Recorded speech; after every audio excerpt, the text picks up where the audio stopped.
Welcome to Eclectic Soundtrax Podcast with your humble host, Skunk Manhattan and Victor Ramos. We'd like to say a quick thank you to our friends at Tragan Guitars, Godan Guitars, Ernie Ball Strings, and 5 Iron Woodworks. Our first guest of 2021 is world-renowned virtuoso guitarist Carter Arrington. Carter has an extensive resume, has been featured on many recordings, toured throughout the U.S., and played with such legends as Kirk, Covington, David Grissom, and Arthur Brown.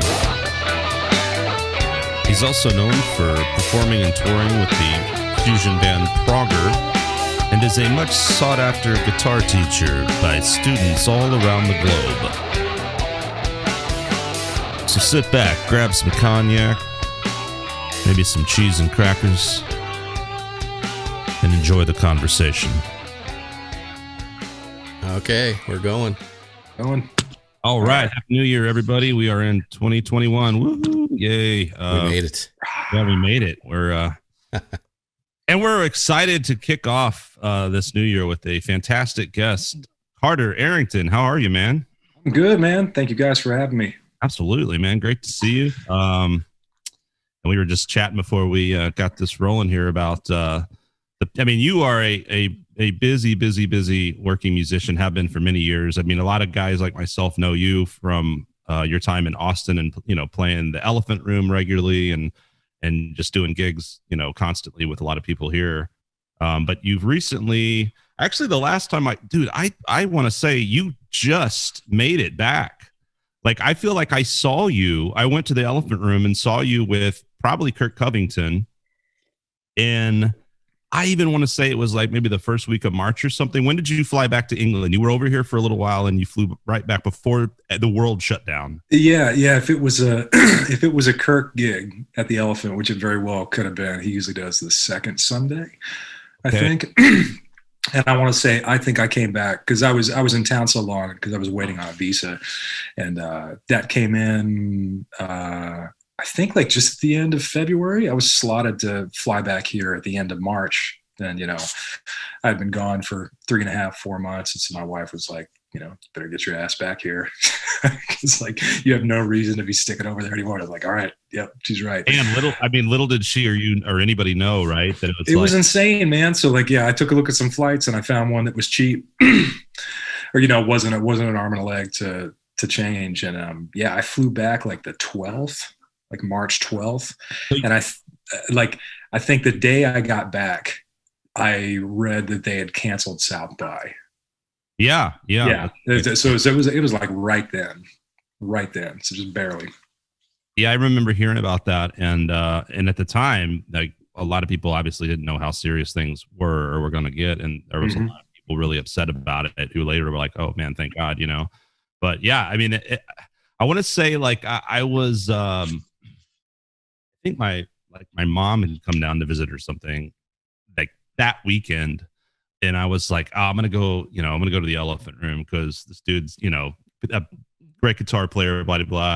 And he's about to, head back to us. So I was like, I feel like I should, because I don't go out a whole lot. Right. I was like, I was going to go do that. And then like my now fiance came down like a few days later. And that was the last show I played. It was like a couple of days after that or something. And then, she ended up being stuck here for like 4 months, which was great. In San Francisco. Surprise. Yeah. So, it was like a Gilligan's Island joke, 3-hour tour. It's supposed to be a weekend, turned into like 4 months. Man.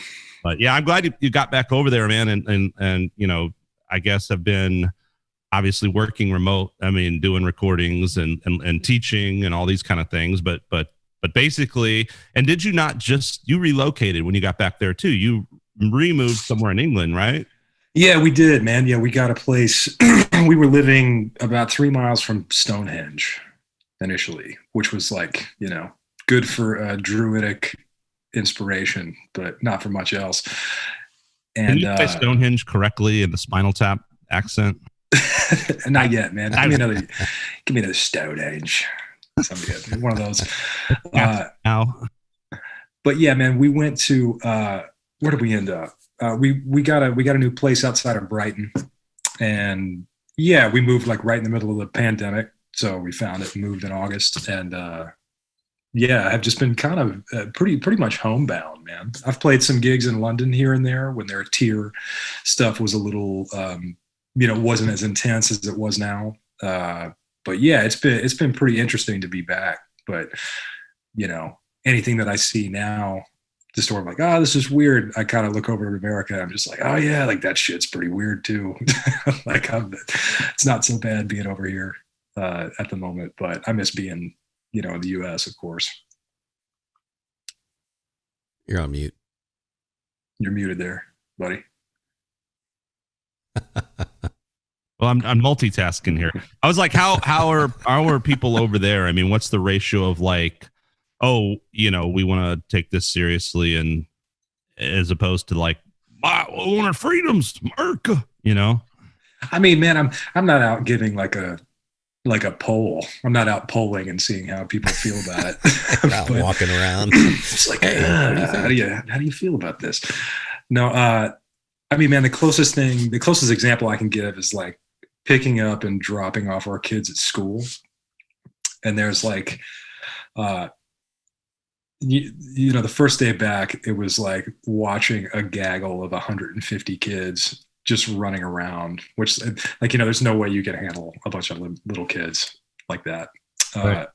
But it was that. And then, maybe half the adults were in masks, I'd say. So, no matter what you kind of do, I think you're just like, I don't know. Yeah, man, there's people that take it seriously and there's people that don't. There's people that, have a lot of fear associated. There's people that don't, just say like, well, I'm just going to do whatever I can.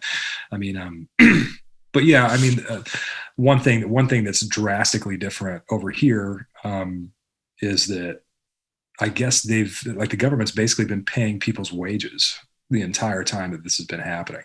I don't benefit from that because I'm not a citizen, but it's yeah, man, it makes it a little easier, I think, for most folks to kind of bob and weave. It's way more socialized in general over there. I remember being over there years ago and like going to the dentist or something, and it was like, okay, that'll be $1 or one quid, sir. Well, it's a single quid and a pint. The doctor was like, yeah, I've got something like, I don't know, it's like a problem with my ear or something. Or jaw, and they were like, "Oh, eat lemons." I'm like, "What the fuck?" But then it was like, "Oh, I'm paying like $1 for this visit." So I guess he's basically saying, "Get out of my office." Like I have other stuff. Quit being a fucking pussy. Yeah, and it's a smaller country, so it's a much smaller place. I don't know how you wrangle 40 or 440 million people into doing the same thing. It's like, wow, is that the actual U.S. population? I thought it was like around there, 130 million. Jesus. I think I just heard that number the other day and just assumed that it was true. So I just spoke like I had researched stuff that I haven't. Yeah. So. Not only that, but you have like this bi-sovereign structure where you have a federal government, you have state governments, and they're all different, right? So. So I mean, man, with all this going on, what's happening in Austin? Like, what is Austin like? Because that's been something of all the time that I spent in town, which was probably a good like 16, 17 years. I mean, I don't think there's ever not been live music, or it's just weird. Like that's another reason I haven't come back. I'm just like, God, like what would I even do? It'd be so bizarre to not have any of this stuff going on. But yeah, what's it like on y'all's level when you've been out and about? It's weird, man, and it's sad to see some of these great venues, go. I mean, we lost Threadgill's, a few places I think like Shady Grove is gone. What are some? There's been quite a few venues that like 1-to-1 went under, but then it's coming back. I think it got rebought, and Greg's still going to be involved, and so that's good to hear. Come and take it on. I don't know about the Elephant Room.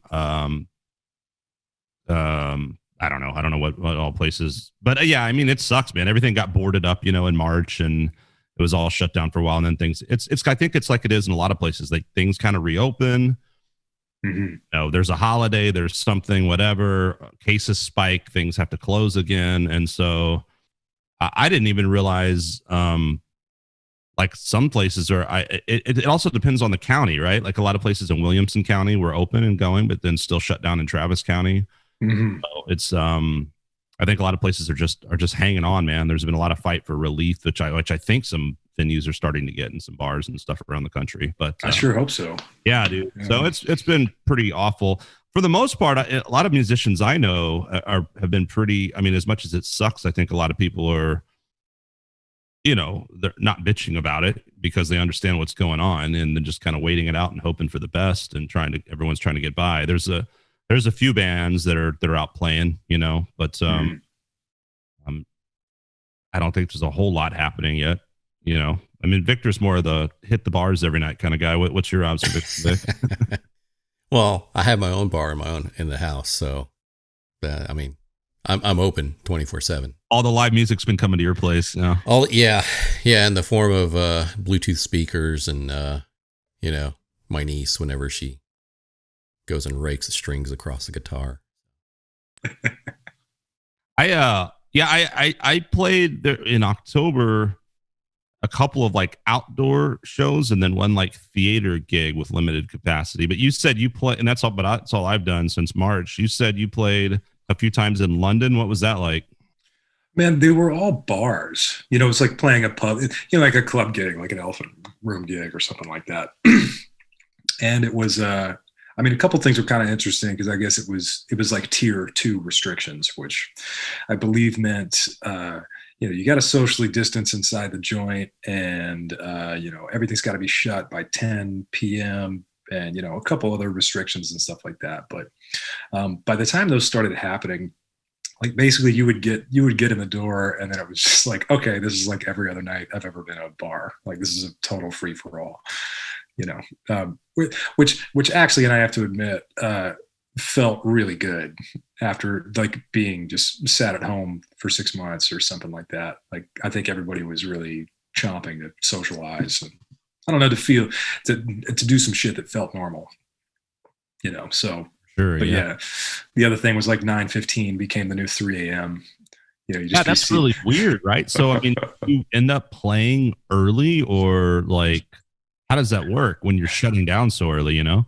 I mean, man, people just are basically obliterated by 9 o'clock. It was kind of interesting. It was is that in general England observation or just because of the gimmick?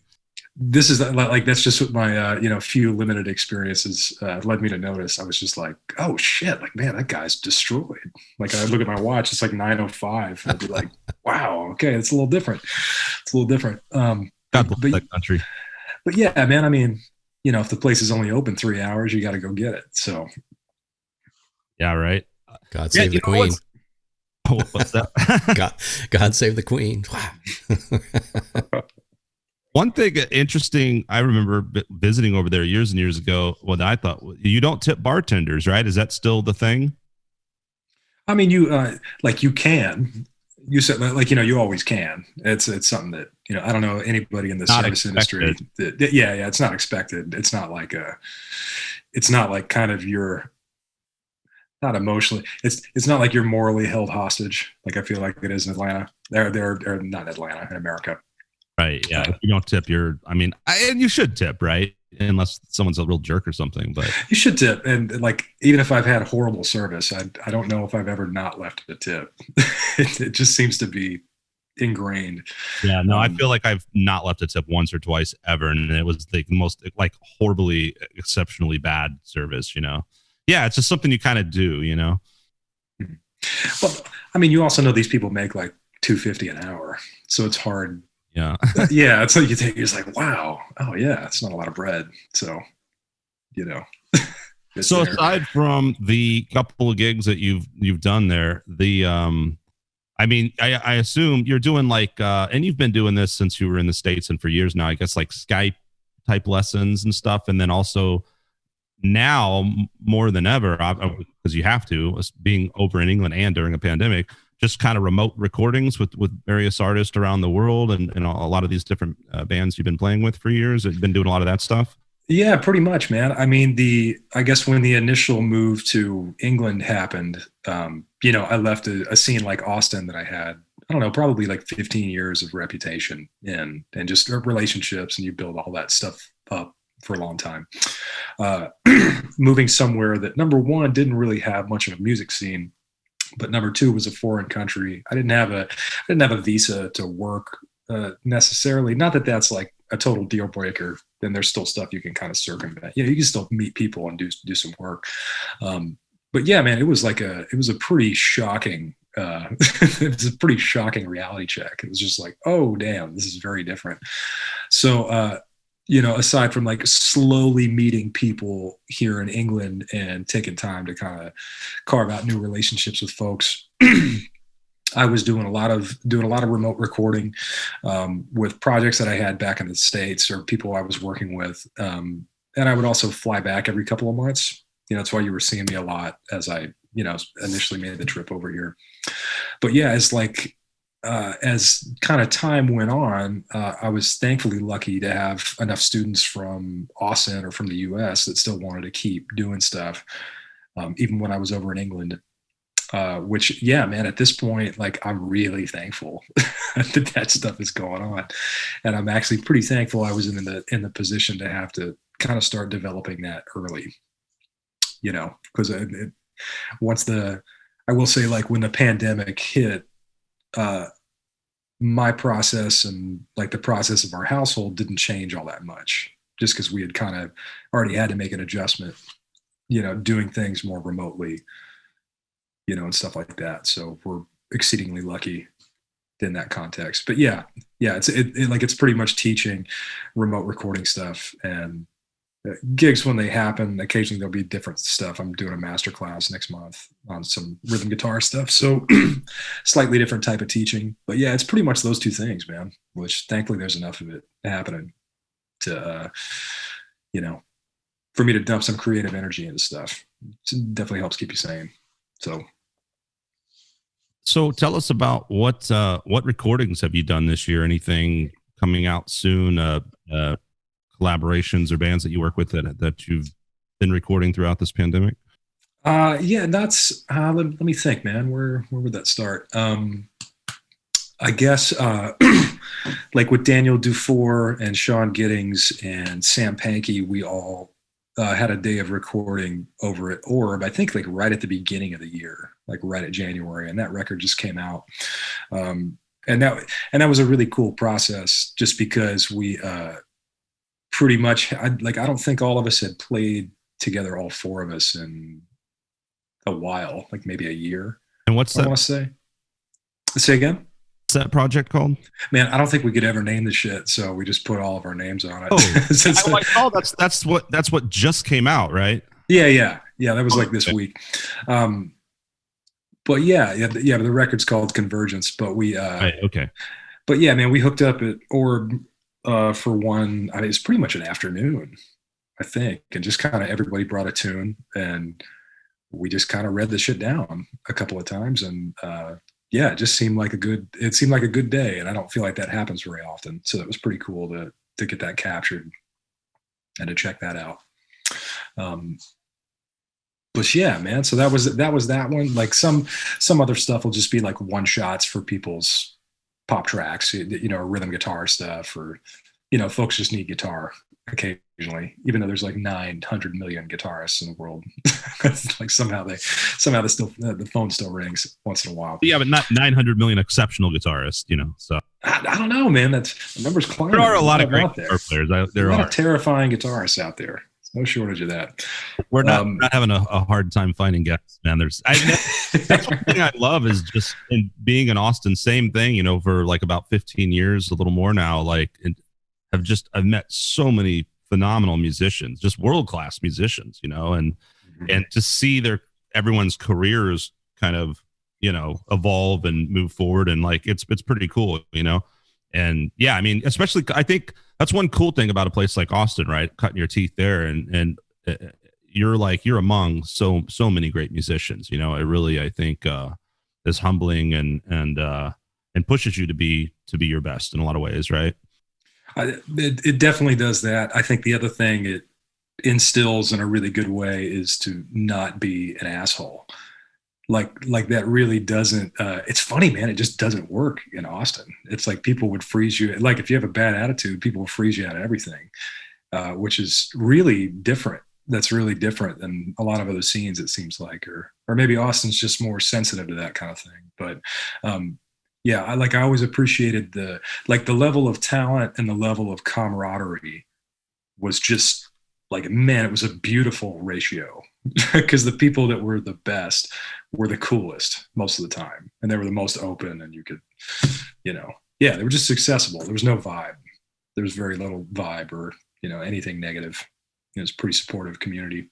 Absolutely, man. I think that's one of the coolest things. It's like so many great players and musicians that I know are also, good friends and just amazing people, like the nicest people you'll ever meet. And that is so cool because, like you said, I mean, at the end of the day, like there are a lot of great players. And if you're an asshole and you have a shitty attitude, well, fuck off. Like who wants to deal with that stuff, Man, it's weird too. And like some stuff that I've loved, you meet people, this could be films or writers or music or guitar or whatever. Like, you meet somebody who's like, oh man, like I love your music. And it's just like a horrible interaction. It's just, it just ruins You're everything. Great. I know, like what? You're just like, man, fuck,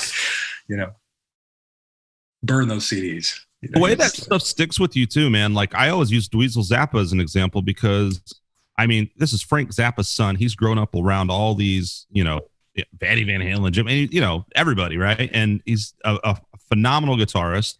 And it stuck with me when the first time I saw the Zappa Play Zappa thing at Stubbs, and he got done with the show, and he's like, "Hey, I'm going to jump off stage. Anyone wants to talk to me?" Hopped off the front of the outdoor stage at Stubbs, stood there, and just there was hundreds and whatever people, a line of people going by, shaking his hand, talking to him, and he was just the nicest, most humble dude. And I'm like, wow, that is so amazing. And that just like exponentially made me even more of a fan, And I think there's just no like cause for anybody to have an ego. It's the most gross trait in somebody, I think, Be vain. Man, yeah, it's I don't know. Some people have it in spades, and I don't know. It can be partially responsible for their success. I think, it'll definitely. I know. Well, man, I think part of it is just realizing how you're wired. I'm definitely not wired that way. That's not like a strong attribute for me to push forward with. But some people, it's great, and they can just be like, man, I don't care, and they just blaze right through the door, and they'll say anything to anybody, and they just don't give a shit. And man, some people respond well to that. But like I feel like by this point in life, it's like you kind of you learn enough about yourself to where you're like, okay, like these are kind of my strengths, and this is kind of how these are the qualities that I lead with. And yeah, I think you kind of end up getting the appropriate people and the appropriate audience, like with those things. Like if you're honest and you're coming from the right place and a place of authenticity or, humility or whatever, those are, anyways. Yeah, I think I feel like that's all I ask from an artist too, right? It doesn't even matter to go back to being a great player or whatever. Like you have to be a great player for certain genres and styles and applications. But I mean, you could have your own style. I mean, like to me, it's like you could break glass and scream and yell. And if it's comes from the right place and it's like, to me, that's like an art, there's artistic merit. And I think that's the authenticity of the individual. Right. And like you said, I think, in a punk rock fashion, just for a broad term, I guess maybe the douchebag mentality maybe can work or whatever. But yeah, I don't know. Just be authentic one way or another. At the very least, don't fake being too cool for school. You know what I mean? Yes, definitely. I wonder if that's a insecurity thing, right? They're just. It seems like it would be, right? People like that, whether it's an artist, whether it's in the business world. People that act like that typically have some sort of insecurity. I guess they just manifest it by being dicks, right? So, yeah, I don't know. In some cases, it could be it could be a survival thing. It could be just whatever kind of environment that you were in. That's just how you had to. I don't know. Like, I mean, think if I haven't spent like a lot of time in New York City, but it's like if we were all musicians in New York City, you damn well better bet you got to be more extroverted than if you're in Austin, Texas. Yeah.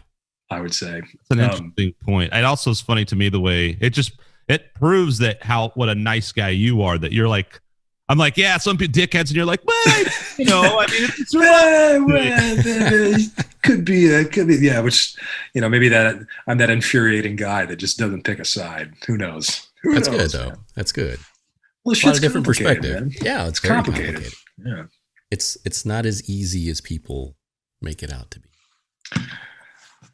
Well, that's so true with everything, right? And we had, like, we as a species, maybe probably running through our history, but like we've seen it very, very much in 2020 and all the with all the turmoil and the pandemic and the political tension and the racial tension.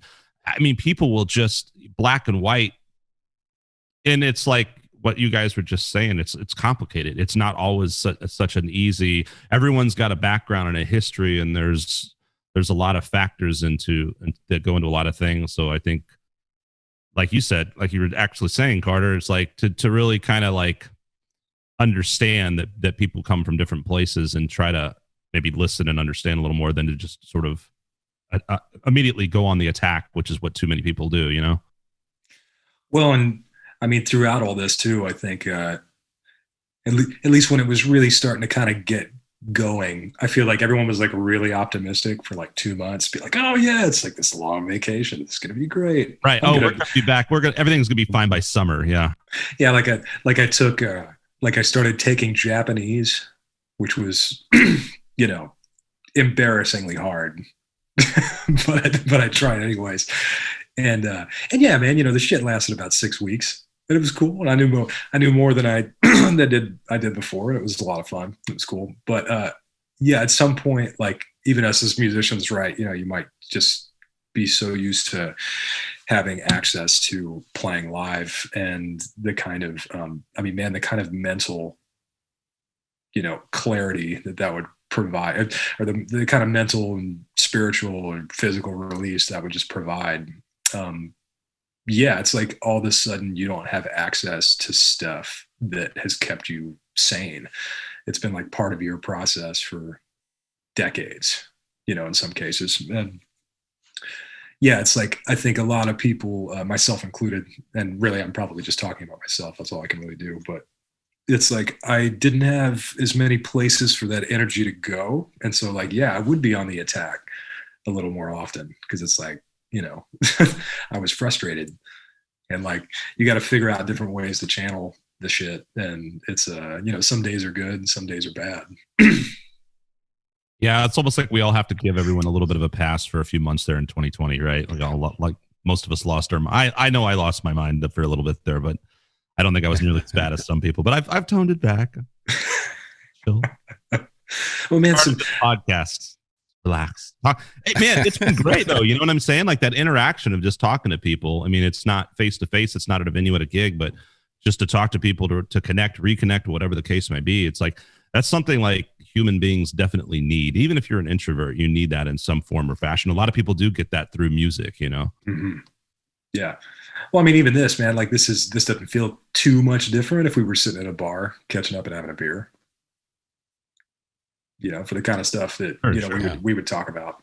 So, but yeah, there was something else I was going to say. Yeah, that's something I had to remind myself of though, as like things got more intense throughout the summer and just progressed. And it was just like, I would either be seeing stuff that people would post, or just like, you know, watching kind of just, I don't know, just people very publicly like doing things that I was just like, this is like wherever you land on the line, then like whatever your beliefs or your perspectives are, it's just like, this is a little out of character for you, or maybe this is just more information than I'm used to seeing. Sorry, by the way. I mean, man, what did you do? I don't know if I saw any of that. And so like, I just went on. I mean, I just got really upset. I got attacked. Look, I was like canceling my festival, and I kind of put something out, and most people were super cool. And then someone like, I'm not going to go into the details of it, but it kind of triggered me and set me off. And I really went on this, like, you know, a crusade against the anti-maskers there for a little bit, but it just because it really frustrated me, the callous nature. I think that's more than anything about just this people not wanting to just, I don't know. That's the part to me that I don't understand. Whether a mask works or not, like, let's put that aside for a second and be like, God, can you just have a little bit of sympathy that there's a novel pandemic happening and people are dying? And that's what really upset me, was just this sort of like the way so many things, whether it's a school shooting or a pandemic, become immediately politicized, and people want to start talking about their freedoms and gun control and this and that, rather than like taking 5 seconds to be like, wow, people are dying, you know? And for me, I think that was just the thing that I went off on for a bit. I don't think I was like insanely out of line. I saw so many people that were just like mute, unfollow. I mean, it was ridiculous. Like, we all saw what happened, and we're like, Jesus, man, you know? So I'm glad we're kind of through that, and hopefully this year will. And I think, and it was all the things together, right? Because right on the heels of that was what happened with George Floyd, right? Mm-hmm. And defund the police movement and the Black Lives Matter. And then you had the election, and it was just one thing after another, where it just kept the entire year brutal, you know, fueling the fire. Mm-hmm. Yeah, oh, man, that was not, that was an intense, like, 3 months. Yeah. I remember, like, it was but like, and you could feel just the tone of everything just shift. You're like, oh man, okay, this shit is heavy. That's a lot. Walking on eggshells, you know. That's a lot going on. I don't think you were wrong though. Like, it's interesting. I mean, some article I read the other day, it was like, it was talking, I don't know if I agree with this, but it was interesting to like think about for a second. I think the article said, like, you know, are all American psychopaths or something like that. Or you know, some kind of tagline that's just like, oh yeah, it's this thing. But it had a couple interesting points in there to where it was just like at a school shooting, or like some of these situations to where you're just like, damn, like, wow, that's really fucked up. And, you know, it's interesting. And I'll even say this for myself. You know, my first response is not always like empathy. I kind of like, I have this knee jerk kind of like self-centered reaction, sure, you know, of how you kind of do it. And like, man, I don't know if that's part of my upbringing. I don't know if that's part of society. I don't know what it is, but it's, you know, like, I'm aware of it, and I try and kind of, I just see that. I'm thinking that's like, wow, yeah, man, that's probably not a good way to think. But like, let's shift this over, or, you know, kind of do X, Y, or Z. But, you know, I'm happy that I'm able to catch it once in a while.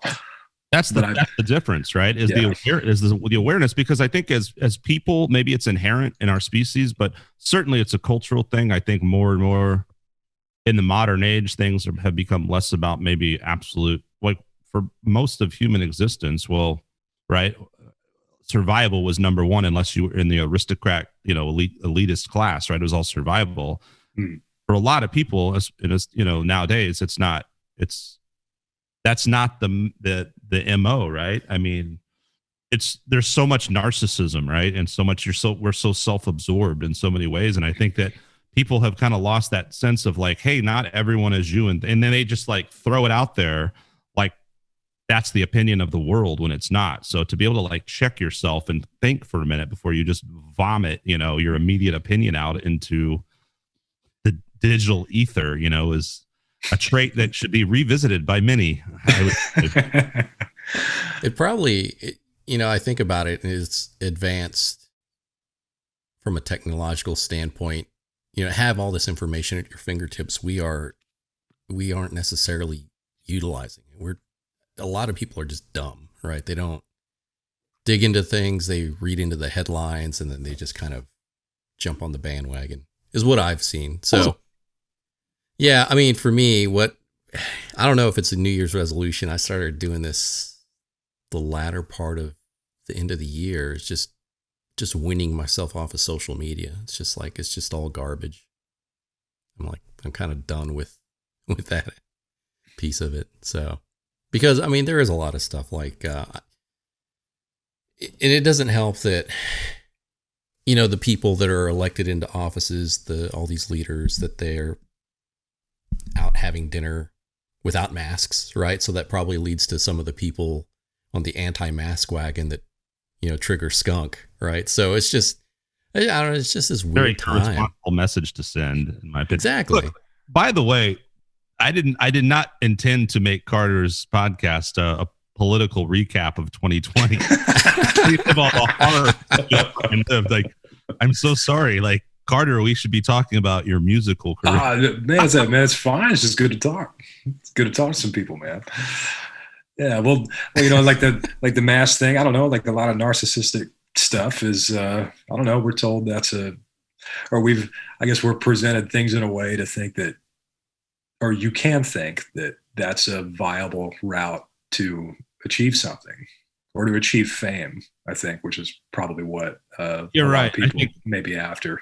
I think it's subconsciously in this generation, right? In this modern culture of the civilized, world.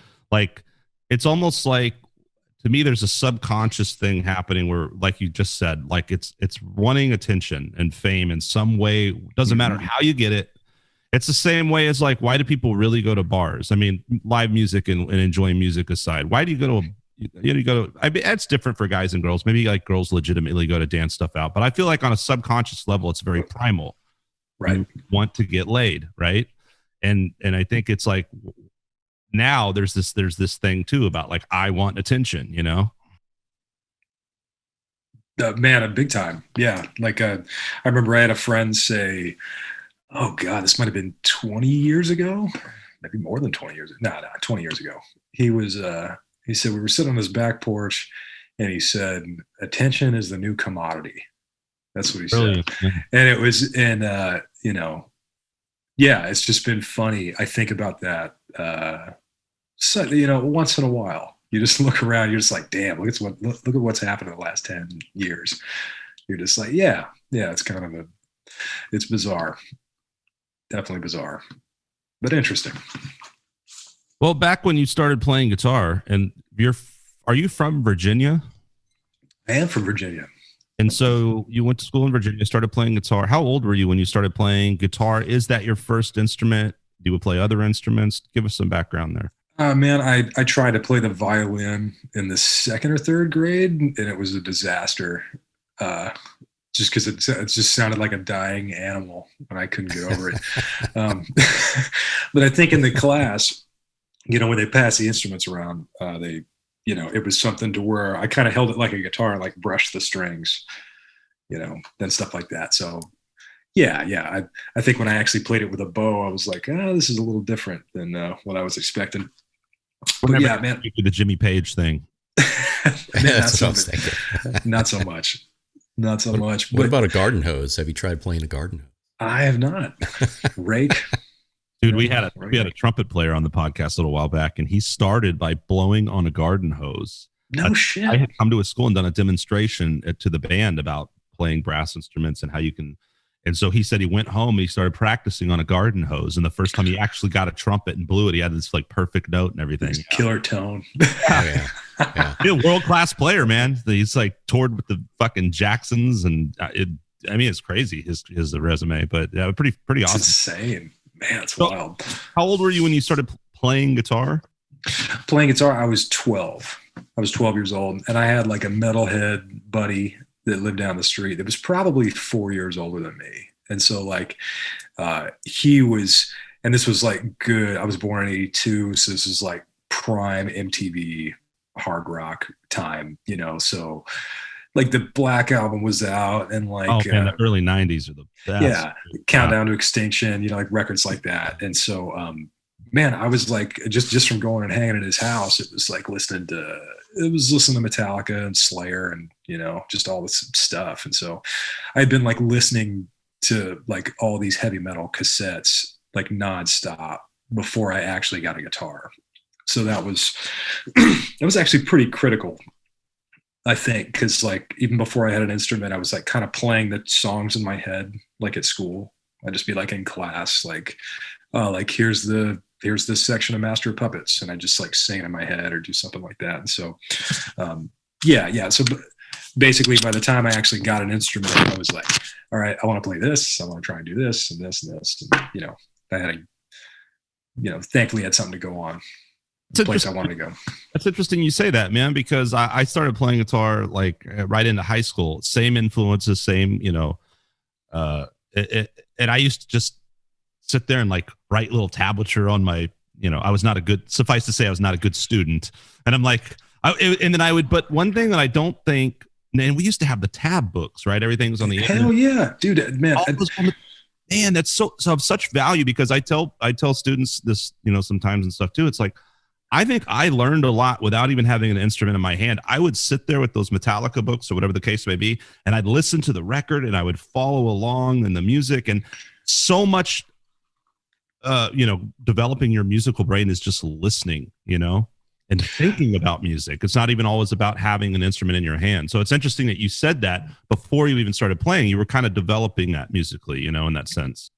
Well, man, I'm happy to hear you say that about the books, because like I thought they were incredible. And I remember like when I first went to like the Atlanta Institute of Music, which was probably 6 years later, like this guy Carl Culpepper was teaching there.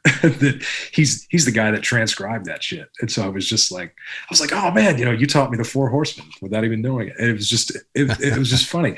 But yeah, man, those books were wonderful. It was amazing to see that stuff. And just, the other thing too, man, like I couldn't play any one of those tunes straight through, like at that level, like as I'd been playing 6 months, like it was impossible. So like, you'd catch a riff of this here. I'm like, okay, like maybe I can play the intro to Sacred Destroy. Like Four Horsemen's too hard. Like, and so you zero in on that riff or this little part of a bridge, and just like having stuff to kind of pick through, because it was badass. It was the whole record. It's still relevant too. Yeah. I'm sure you do too. I teach the same things now that I learned 25 years ago, that all the Crazy Train and, whatever, all those classic iconic riffs, and that, we had in these different, everyone has, and of course the Metallica catalog up to the Black Album, had the, Ozzy's tribute album is one of my favorites. I learned so much from that. And I was a huge Randy Rhoads fan. And, we all know those names like Wolf Marshall. What was it? Yeah, man. Guild or White Guild or something. And yeah, man. Those guys did fucking everything. And those books were amazing. And like you said, I never even like really tried to learn the solos. And that was, I think, one thing that has why Metallica in so many ways, obviously they're a great live band and great management and all these things, and they have written these great, great songs. But like that, the knack of having a catalog of some stuff that's like insanely hard, but other stuff that's accessible to where, someone who's been playing for just a little while can play For Whom the Bell Tolls, or a lot of these riffs. You may not be able to play the solos, but maybe you can play some of the simpler ones, the little interlude solos or the little intro solos to Fade to Black, which is probably the first solo I ever learned. And it just like kept you inspired. But those books, man, that's how guys like us, I think, cut our teeth, Man, it was huge. And without that, there's no telling if I would have stuck with it, like having something to kind of work with and do it that way, but also stuff that you were into and that you had heard, right? And just to have it all deciphered. That being said, I feel really sorry for the dude that had to like notate like a Kerry King guitar solo. Because that's just, I remember trying to play that for the first time. I was just like, man, this just doesn't make any sense. Okay, so I love Seasons of the Abyss. I love that album. I don't know Slayer's whole catalog, but I know a lot. I don't know quite a bit of Slayer, but that was my favorite one. I had the tab book to that, and it was hilarious because I used to read they always had those little intros by Bloody, and they would talk about. Sometimes they would talk about the music theory stuff that was happening throughout the song. And dude, it was hilarious. It was hilarious because there was this whole fucking thing at the top of the Slayer book about, and here Kerry King's using Phrygian. No, dude. Coincidentally, that happened. Kerry King is not fucking thinking about jack shit. He's not thinking about that, man. No. That's some musicology shit. That's some deep musicology shit right there. Yeah, that's hilarious. Analyzing it, going like, okay, what the fuck is this? That's brilliant. Oh man, I gotta get my hands on one of those. I should try to find that fucking thing. Ooh, that's funny. Oh man, but 12, and I was pretty into it to start with. Yeah, and you said, well, I think, man, I've got students like that. You just know when someone has that bug and passion, and then you just see them really move with it and play and shine, and it's just like, it's amazing. It's awesome. I love seeing that, man. And yeah, I mean, I had the same thing. Of course, it was just fascinating, and it was just like couldn't wait to play guitar. Now, so you mentioned Atlanta, and you've lived in Atlanta, I think, a few times. But where did you go, like to college, like after high school? Where did you go for music studies? Man, I went to a lot of different places, basically because I didn't know what to do with myself. So I think I moved to Georgia, maybe my last 2 years of high school, and so yeah, it's kind of an odd time to be moving to a new town. But so I was like 16 in a new place and wasn't really gelling with my new high school very much. So I wound up getting a job at Mars Music down on Buford Highway, which was great, man. It was a great place to work, at 16, and it was a cool part of town to be hanging out in. And I went to the Atlanta Institute of Music at night. So I would go to high school during the day. I'd go to music school at night, and then worked at Mars on the weekends. And that was pretty much like about a year and a half of life, at those pivotal years. And yeah, man. So that was kind of the first place. And AIM was a good school at the time, because I think I got like a different kind of community than I'd had before. I'd done like one Berklee College of Music summer guitar sessions thing when I was like 15. Actually, I did two of them. I was 15 and 16. And I think that solidified things in a way that made me be like, okay, shit, like I think this is what I want to do. Like I really dig this. And just being around those people, other musicians or other guitarists or any of that kind of stuff, I was just like, yeah, okay, I feel at home. This is great. And just, yeah, this is what I this is what I want to spend my time doing. So like AIM was a good school for like getting a lot of technical information together that would have, been a kind of a pain in the ass in actual college, like learning all my arpeggios and, like, all right, like, chord grips and, basic ear training and some stuff like that. So that was like the first school. I went to like Belmont, I went to MTSU for a year as a recording industry major, which was a total, it was nothing. Just hanging out and partying in college. It was great. Went back to Atlanta for a year, was teaching at Mars, which is different. And I was like hanging out at the old school again. But man, that's actually where I met Emil Wursler, which was awesome. And him and I, because he was a horrifying guitar player. He was great. And like, I think, man, me and him shedded, I want to say 4 to 10 hours a day together for about a year, give or take. Wow. And man, I became way better in that time. But yeah, that was a very pivotal year. Like I made different kinds of development that I had. I mean, just to meet somebody that serious and both just be looking to just learn just get as good as we could within a year. Like that was a pretty critical thing to have. So, I mean, that was definitely part of my education. Stuff like that, like not just outside the school thing. It's just being around the right people that were really hungry. But then I did a semester at Belmont in Nashville, which had a great guitar instructor there named John Pell, who's excellent. Taught me, I hated it at the time, but he taught me stuff that I still think about and teach and use constantly. What do you say? Such as? Man, like jazz stuff. Drop 2 chords on your top 4 strings, like knowing all your inversions, grindy. Just like grindy stuff.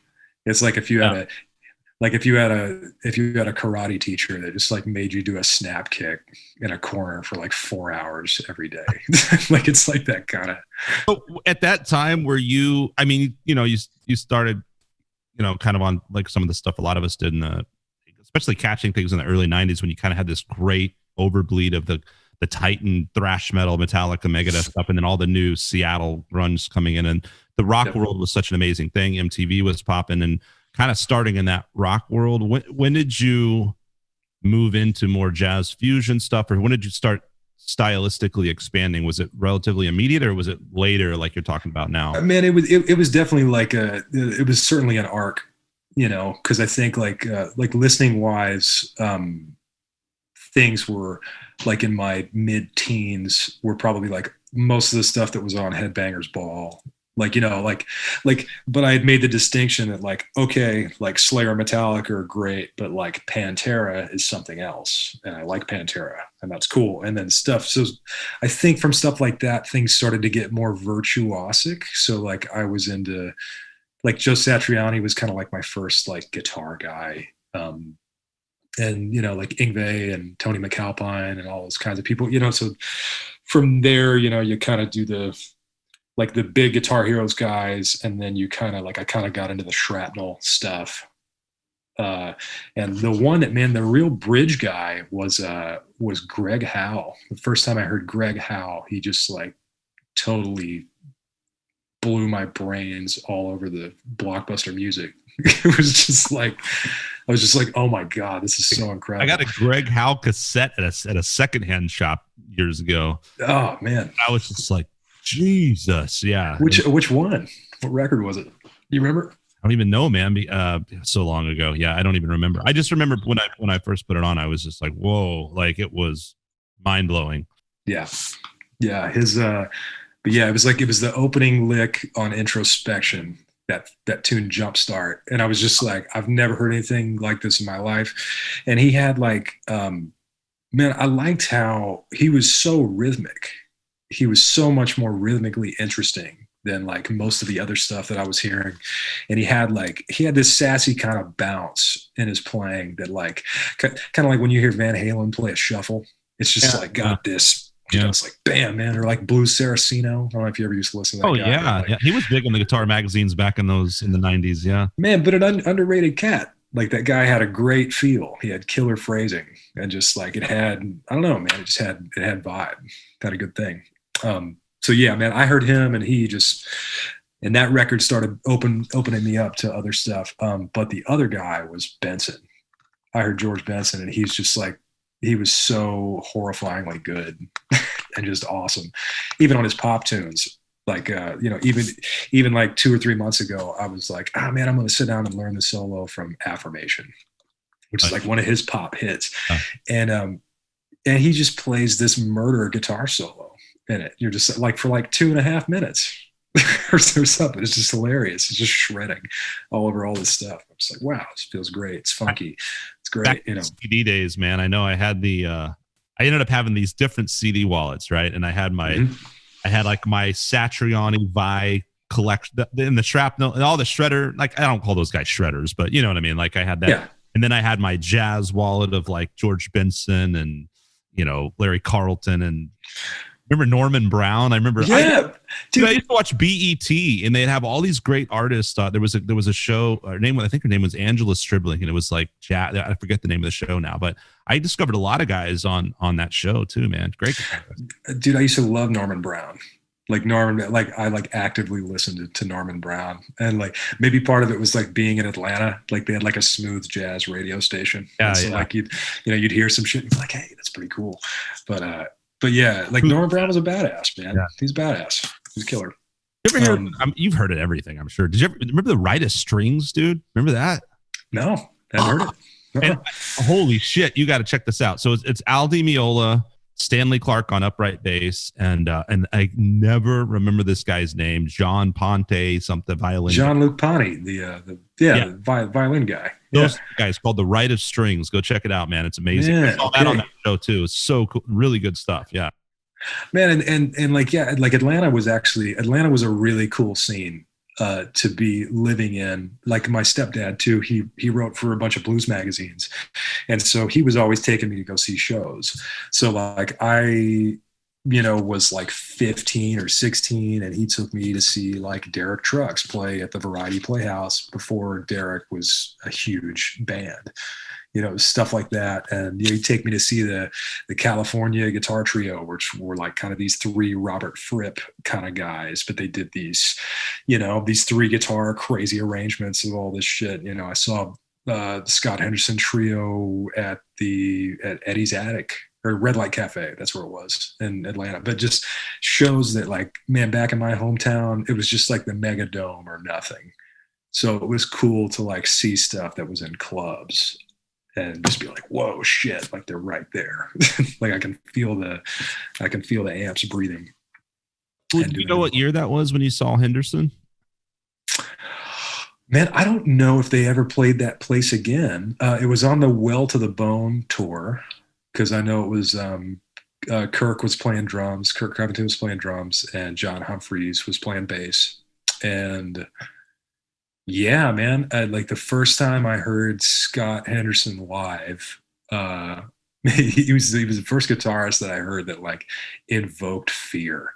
I don't know what it is about that guy. He just like it's another universe, man. Yeah, he pushes harder than anybody I've ever heard. It's like him and Wayne Krantz and Jimmy Herring are like, well, McLaughlin too, for that matter. But like hearing those guys live, there's something about the way they improvise, or just the intention that they have, or just it's something. But like, I don't know. I've seen Scott numerous times, and every time I'm just like, ugh. Bruce Hampton might call it the threat of vomit. Like Scott has the threat of vomit in spades. I didn't appreciate it at the time, but when I went out to California to MI for a stint, I got to sit in with like on a couple little, they called them open counselings, right, where you could go sit in with these guys and learn. And he used to play, because they would just kind of sit there and jam, and people could kind of come in and out or whatever and do a little lesson, and there would just be people peeking in the door, like, what's going on in there, man? It was just such a unique, and that guy, and he was intense, man. Like, he did not fuck around, and which is cool, you know what I mean? But I remember sitting in with him, and he just had a whole book, and he was like, he's like, write everything you play, or like, he just like transcribing, like, be flipping through a thing of like notated licks, and I'm just going like, oh, whoa, give me a minute here, you know? But yeah. I mean, I think it's such an amazing player, man. Man, so what year were you there? When were you there? It was like 2000, dude. So I'm wondering if maybe around that time when you, or maybe probably a little later when you saw him. No, actually, man, it might have been close to that. Yeah. It might have been before that. It's whatever. Yeah. Man, I almost went out there too. It probably would have been around the same time that you were there. Actually, we could have easily been in the same class. Yeah. No, there was, I met some great, one of my best friends lives up in Northern England. This guy, Guy Laverick, who I met out there, and met some great people, and then just great players that are like obviously more under the radar than, you know, a lot of guys were mentioning, but like Brett Garcid, you know that guy? Oh, he's insane. Yeah. Yeah. Super nice guy too. I used to sit, he was one of the first guys. I actually had some lessons with him. And I mean, I think half the time we would just sit there and talk about our influences. Man, he's super underrated. And I remember hearing like him and TJ Helmrich, you know, being on stuff around the same time. But I remember hearing like one of those Shrapnel records. Maybe it was a Tone Center record by that time. I know like they split the labels and did different stuff. But it was like the first record I can't remember the name of it, but he was playing a telly on it. It was just snarly and mean and great. It was excellent. It's a good record. I think Brett Garcid was on a first Planet X record before McAlpine too, actually. Yeah. Okay. I think he played with Sherinian and I forget who else was. Virgil Donati, right? Was for that band. I haven't heard. I don't know if they put anything out for a long. Or they only put out 2 or 3 records. I don't remember, but I really liked that band. I actually got to see them out there. They were incredible, man. Man, I think that I just finally went to the Baked Potato for the first time. Oh yeah, dude. Yeah, when was that? It must have been in like December or Maybe it was February. It was somewhere between January and February. LA on Ventura or whatever. Yeah. Yeah, and it was Scott Kinsey was playing, and I always wanted to see Scott Kinsey. He was like, yeah, I was just like, oh shit, okay, I gotta go see that. But it was him, Gary Novak on drums, who's insane. Like he's fantastic. And I think it was Jimmy Earl playing bass, and this crazy guitarist, man. Have you heard this guy Alex Sill? No. Yeah, he's killer. He was insane. But it was just this, totally impromptu quartet gig, and they just murdered. It was insane. That's great. Such a cool place. I saw Ohm there and Chris Poland, and he had Kofi Baker on drums, and man, and it's so funny. Chris Poland's always had such, just his early, I got into the Marty Friedman Megadeth and kind of had to go back and really appreciate Chris Poland and his uniqueness style. And, coming from a jazz background and his tone and his note choice and everything on like the Peace Sells record is so interesting and unique. But then when I saw him with Ohm, man, he had this insane pedal board. And like now, whenever I hear, like I've heard you doing some stuff with the ring modulator, which is awesome. But my brain is incapable. Every time I hear that ring modulator, I think of like Chris Poland. I think of, just like use that fucker nonstop, and it was so interesting. It was stylistically what they were doing. Man, I wonder if I watched the video of the same show. Like I literally was looking stuff up 2 or 3 weeks ago about that. I found a whole set, and I was just because man, I'd never really listened to him much, and as soon as I heard it, I was just like, whoa, fuck, man, this guy is awesome. Like, he's just like, man, as an improviser, like his stuff is great. He's got great technique. He's got his tones are insane. Like the sounds that he gets. He's also like totally unassuming. He's completely his own kind of musician. I find his voice really unique. And, I still know very little about him, but everything I've heard just made me go like, shit, man, that is some serious stuff. And just he's amazing player. Love it. Yeah, I think we're talking about the old Countdown to Extinction and the Megadeth thrash bands and all. I think Dave Mustaine and Ozzy, certain guys, they had this knack for picking these really great guitarists, obviously, and what I love about Megadeth is the fact that they're not usually these standard shredder dudes. Like Chris Poland and Marty Friedman have such a unique style, and they weren't metal guys, really. I mean, I guess Friedman was a bit, from the Jason Becker stuff, but he's like this dude that's like into like Japanese pop and 50s music and shit, and then has this crazy ass exotic, sort of Eastern influence, and Poland with his kind of fusion background. It just gives a really neat texture to an otherwise. They don't just come out and do the standard Kerry King on top of the Megadeth riffs, Virginia, well, I mean, right. And we say that, and we used to laugh about the Kerry King solos back in the day. But man, now I fucking love them.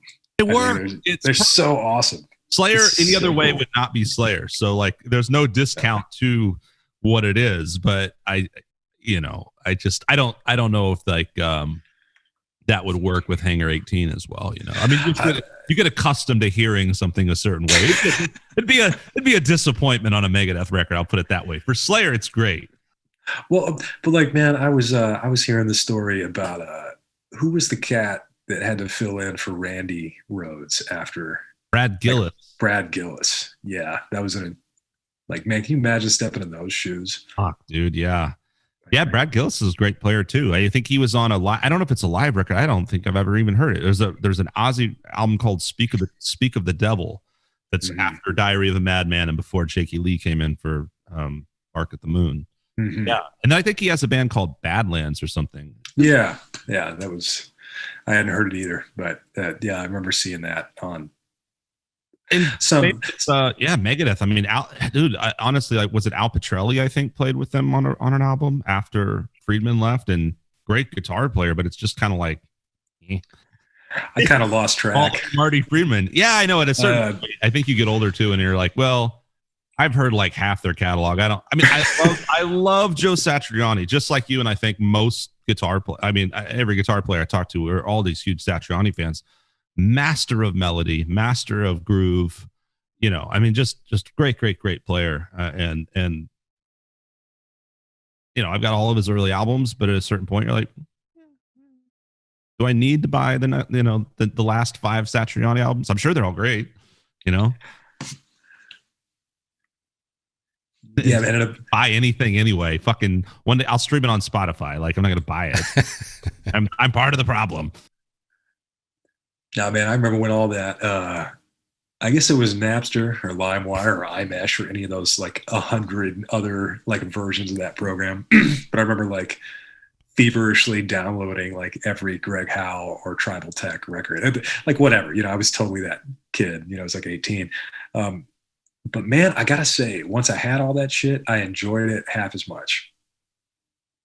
completely. Like, I didn't listen to, like, I wasn't digging into music as much. It didn't have the same value that it did when I had to go out and find the shit. And yeah, it was funny. It was weird. I mean, that being said, like, there's a lot of really valuable stuff that I found, in that era, like finding stuff online. But that's the trade-off. I've probably I've got, God, dude, 500 plus CDs, probably. Who knows? I mean, I haven't listened to any of them, and who knows either, because now you just can listen to anything online, but like, I think it's like, on the one hand, I did the same thing. I just started downloading fucking all these different things and things I would never listen to. Like I would never go buy. Right. So it actually opened me up to, some stuff that I had, just because, I'm curious. I'll just download this and listen to some George Strait or whatever the fuck, right? And right. And so I was like, or cartoon themes, and I had a lot of like cartoon and movie themes and soundtracks and stuff that I got. But so there's that plus side of it. But you're right. I think it kind of killed the value of the excitement of like, oh, this is coming out and I'm going to go buy it, because you're like, I'll listen to it whenever. It's not the same. Yeah, like the urgency of it changed. Right. Yeah. So, it's also, something tangible when you go and buy like a CD, a record, a cassette, and you have the, the record art that you could just sit there and geek out on, right? Like for me, it was all the Maiden albums back in the day, right? Because you could check out all the little stuff that Derek Griggs drew. But yeah, I think you're onto something there. Kids will never know that. I mean, I guess we're the last generation to really know that, like the excitement for me, like the very first CDs I ever bought was the Guns N' Roses Use Your Illusion albums. And it was just so exciting. It was such a thing. And then you get together with your friends and you put it on and you listen to the CD and it's just that's not a thing anymore, Those two records, I remember them putting a lot of effort into that. Like just the way it looked and felt, and just, it was like that one Tool record that came out after that. It had like, okay, man, it's like got a holographic cover, or, some other shit. Yeah. It was like a Lateralis style at the time. I can't remember. That's probably Inema back then, even. Well, back then, and everyone had the hidden tracks, the old hidden tracks. Yeah, that one was like the cookie recipe. Was that record? On the Tool one or the? I think it was the Tool one. I don't know, man. Tool always had hidden tracks, didn't they? They had that one on Undertow that was really cool with the "This is necessary." Remember that? And it's like, no, I missed that one. The preacher, like, these are the cries of the carrots. It's literally, it's like this. There's like 15 minutes of fucking crickets in the middle of this like 20-minute, track or some shit. But yeah, actually really dig it. It's really rhythmic and cool. It's a really, really cool track. I'm trying to think what it's called now. Hit the old Google here. Check it out. Victor, what have you been listening to lately? Ooh, lately, let's see. Man, it's been a mix of stuff.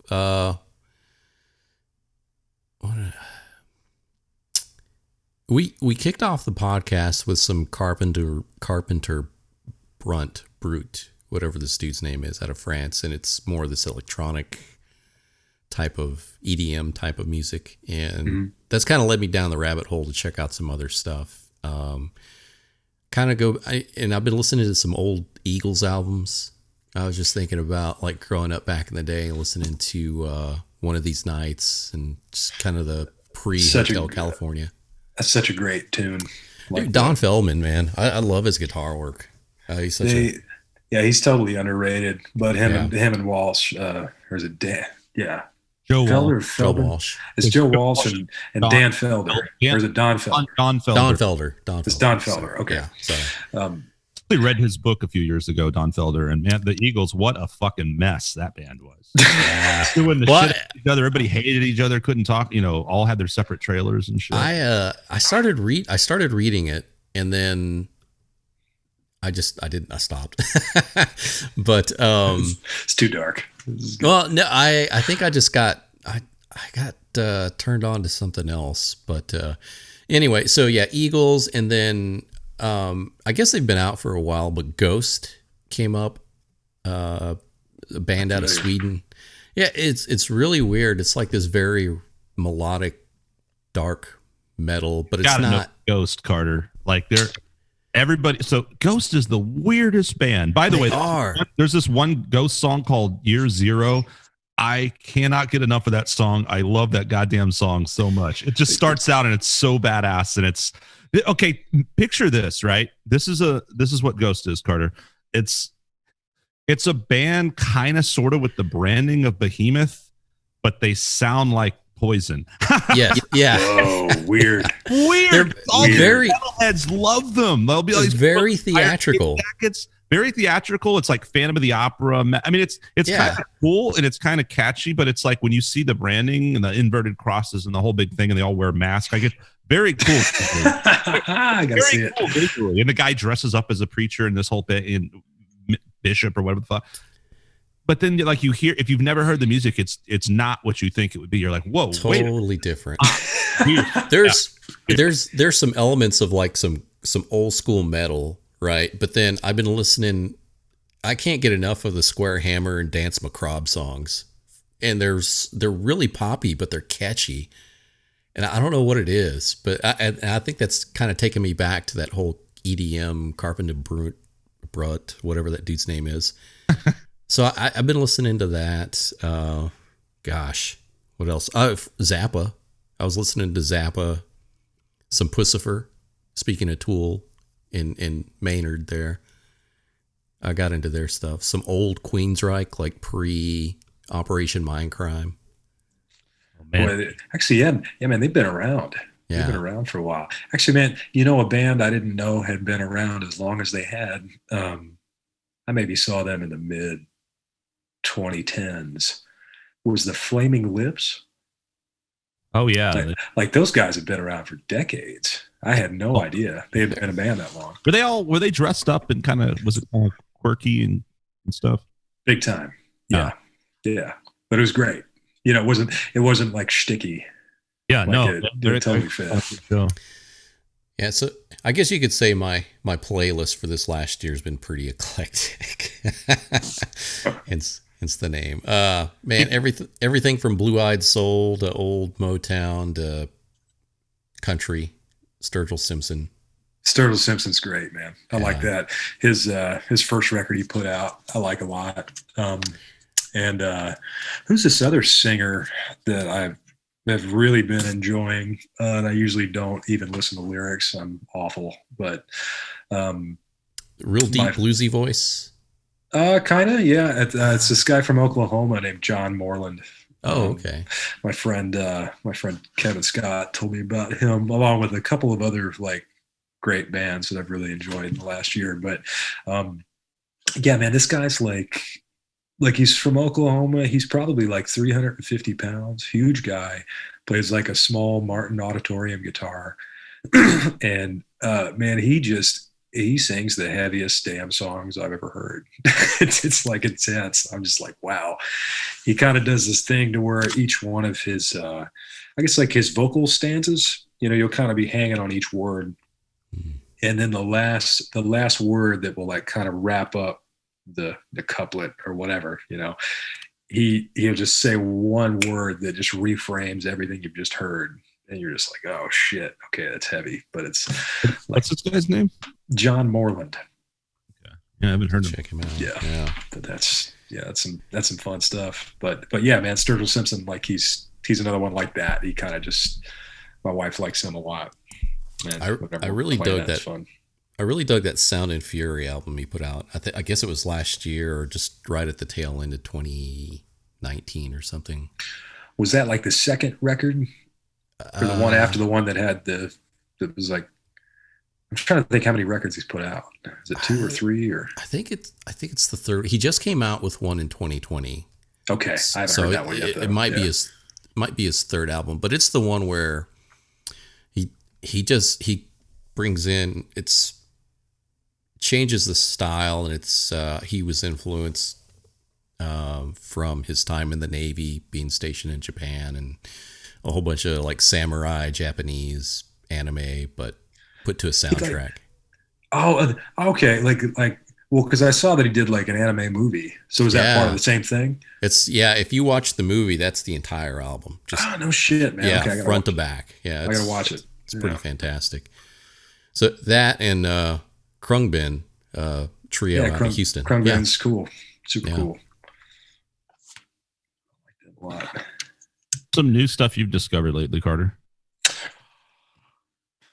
Man, I mean, I gotta admit, man, I don't listen to a lot of music, to be honest. I used to all the time, and now I just, it's like usually the last thing I want to put on. I hate to say, but man, when I do, like some of my favorite stuff to kind of come back to, like I've got a couple of Aphex Twin records that I love. Drux was one of my favorite records that he ever did, and Cyro I like a lot. That was another really great one. I'll occasionally go back to some Mr. Bungle stuff. I've been listening to some of them again. I haven't heard that new record though. I need to listen to that. Pretty brutal, man. I bet. Yeah, I bet. Dude, Grace Bruance, I saw them in February, and I was just like, Jesus Christ. I mean, because the eclectic nature of their 3, original albums, and then his stuff with like Secret Chiefs 3, and then all of a sudden you hear this, and it's like, you talk about Kerry King. I mean, it is just like on 10 the entire time, every song. It's just rage. All like, wow. Man, did you ever listen to Spastic Inc.? No, I know that name, but I don't think I have listened to that. Well, like it's the Jarzombecs, I think, like Rob Jarzombeck. Did you ever hear that guy? Out of I think he's in San Antonio. He's a fucking horrifying metal guitarist. He lives an hour away from you, basically. But he did. I remember he had this. There's this record that he did along with I think it was like the bass player from Cannibal Corpse, and then like some other killer drummer.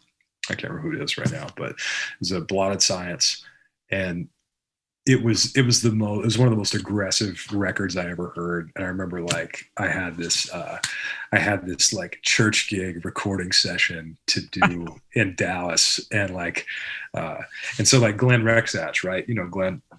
Yeah. So like I'm driving to Dallas, and like so Glenn kind of it's fucking balls early in the morning, and Glenn comes up to my place, and he's got like a pillow, thinking like he's gonna crash out like in the car.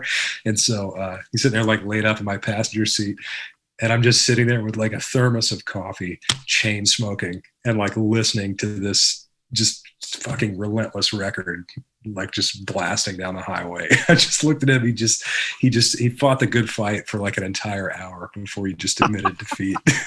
He must have been really tired trying to work through that.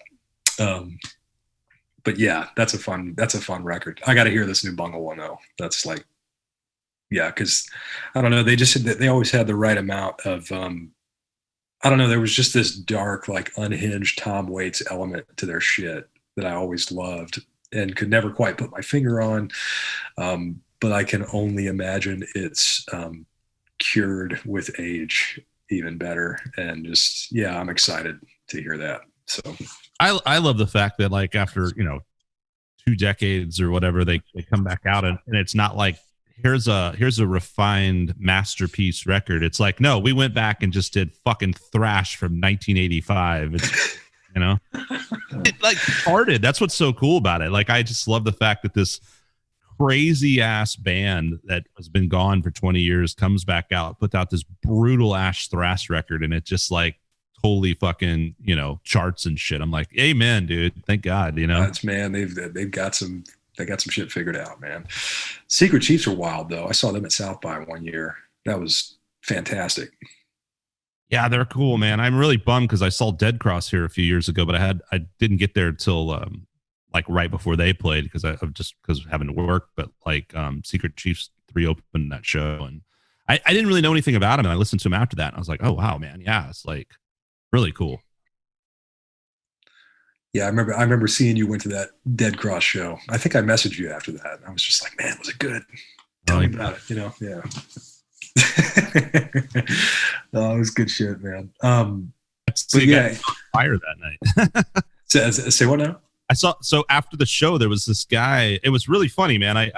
This all happened as a coincidence because I had some friends that were there, and they were like, "Hey, let's go over to Jackalope," I think, because there's like another Jackalope right across the street from Come and Take It. I never even knew. Oh yeah. Okay, I've been to that. Like, bar. Okay, cool. I go over there, and they wouldn't let me in because I didn't have an ID, and I'm just sitting there like, seriously, like I look like I'm 50, like what the fuck? But I'm like, okay, whatever. So I'm walking back to my car, Come and Take It, or they played at Emo's, I think, and so I'm kind of in that area, right? And I'm walking back over there, and there's kind of a crowd of people huddled around, their van outside and everything. And I just started talking to some people, and they're like, "Yeah, we're waiting for them to come out, and this guy's they're gonna light this dude on fire." I'm like, "What?" And there's this guy, and it's a thing he does where like he goes to shows and people light him on fire or some shit. I don't know. But anyway, so there's this guy in this whole big, suit and the whole big thing. And we're kind of standing around for a bit, and the band comes out, and yeah, they light this guy on fire. And it's got to meet, Patton and everything. So that was cool. That's great. Nice. Yeah. And then a week later, my brother had a different sort of encounter with Mike Patton. So, dude, this is the craziest shit ever, right? Like, and this is what's really weird about it. I mean, everybody knows Patton's a fucking maniac on stage, right? And you don't know what he's going to do, but they had played a couple of these Dead Cross shows. Oh, I actually met the father of this kid at Czar's, one of the few shows we played this year. This guy, we were talking about this, and he was like, "Oh yeah, that was my kid." So at this Dead Cross show in Austin, this kid gets up on stage, right? And Patton's like, "Where's that kid that was on that guy's shoulders?" And anyway, he gets him up on stage, and there's this kid, and Patton singing the kid, and it's super cute, and everybody films it, and it's on YouTube and all this kind of stuff, and everyone's like, "Oh." And so I think then they played another show the next night, they did the same thing for a couple of shows. Well, then they played Berklee, California. My brother's out in San Francisco these days, so he went to that show, and I get a text that night, and he's like, "So I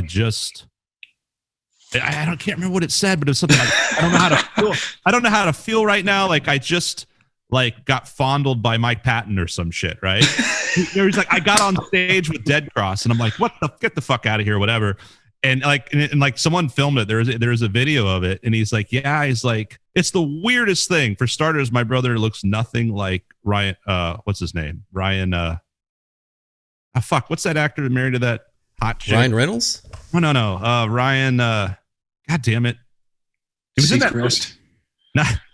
He was in that one movie. So much time. He was in that. Did either of you guys see? Side note: did either of you guys see that movie, Place Beyond the Pines, that Patton did the score for? It's got. No, I did not. That sounds cool. And who the fuck is that? Ryan Gosling. Yes, Ryan Gosling. Okay. Anyway, Patton's talking about setting up a new song that they were going to play, and Patton out of nowhere just goes, "You Ryan Gosling looking motherfucker," like pointing at my brother who looks nothing like Ryan Gosling, and then he's like, "Blah de blah." And he's like, "What? Show me your dick." Anyway, long story short, my brother gets on stage and Patton's trying to get him to fucking pull his dick out. My brother's like, So I don't know about this. Yeah. So they start fucking playing the song, and my brother just he's got his fucking pants he just starts, he starts fucking headbanging, and his fucking pants fall down, and Mike Patton's up under him, his balls. It's the craziest fucking shit. And to this day, I think my brother's uncomfortable now if he's ever around Mike Patton. But it was of course, I'm like, did you tell him about a good rogering? Tell him about your brother's band. Come on, yeah. Yeah, he actually got a good rogering, sort of, from Mike Patton. But yeah, that's incredible. That's so anytime your brother's around, we just got to play some Mike Patton music, right? Yeah, I've got a lot of weird connections to Dead Cross at this point, actually. Speaking of, I'm going to plug myself, man, because speaking of, he was another guy we had on the podcast. Super cool fucking guy, man. You ever want some kind of cool animated, dark, fucked up video? Hit up this dude, Eric Livingston. I met him when I saw Dead Cross in San Francisco, and he's the guy that did a Good Rogerings This Is Death Metal video. I don't know if you've ever seen it, but it's an animated, the song itself is a parody song, and the video is super satanic-y, weird, and fucked up and shit. But he's the guy that did that video for us. He's done Dead Cross videos, and he did the new Bungle animated video and stuff like that. So whoa, yeah, nice. Go check it out, man. I remember lightly inquiring about a video like that for Prager at one point, and I called the studio that was in town, and man, I had no idea how much that shit costs. Oh my god. What kind of figure did you get? I got what did they say? He was like, well, on the low end, 7,000, on the high end, 14,000 per minute. What? No, Oh my goodness. No. I will be like, this is definitely like, I sunk more. Here's what's so ironic is I sunk, and that wasn't anywhere near that, fortunately, right. But I was like, okay, I'm gonna shell out some money here. Yeah, totally. Because we did this song, and I was like, this is great, whatever, and made this connection. I was like, yeah, let's do this. This is awesome. And he like knocked it out of the park. Came back with a video. We literally gave a few notes in the second draft, and we're like, it was done. Yeah. And then I was like, all right, I'm finally gonna advertise something. Denied. I couldn't even advertise my video on Facebook or YouTube because of shocking content and nudity, because there's an animated penis for like 2 seconds that I didn't even notice. I never even noticed it. It's in my fucking video. Anyway, yeah, no, that sucks, man. Yeah, that sucks, man. But yeah, dude, if you ever do that, let me know. Speaking of Prager, dude, I was just listening to Prager, man. Are you that's a band that has kind of a rotating cast in different cities, right? Tell us how Prager works. What's the deal with that band? I guess when everybody was in the same town in Austin, it was the same personnel. And then, a couple things kind of started changing. I think Brian, who basically was, was basically his band. He was doing most of the lion's share of that work. He moved to New York for 5 years. And I wasn't sure if Nick was out in LA at this point. He's obviously out there now, like playing with Kanye West and a bunch of people like that. So he's doing great. Kanye. But yeah, speaking of, you didn't know that? You didn't know Nick played with Kanye? Not know that. Yeah, no, man, he's working with all sorts of folks out there. Oh. I saw one of the Sunday services out in LA, which was pretty interesting.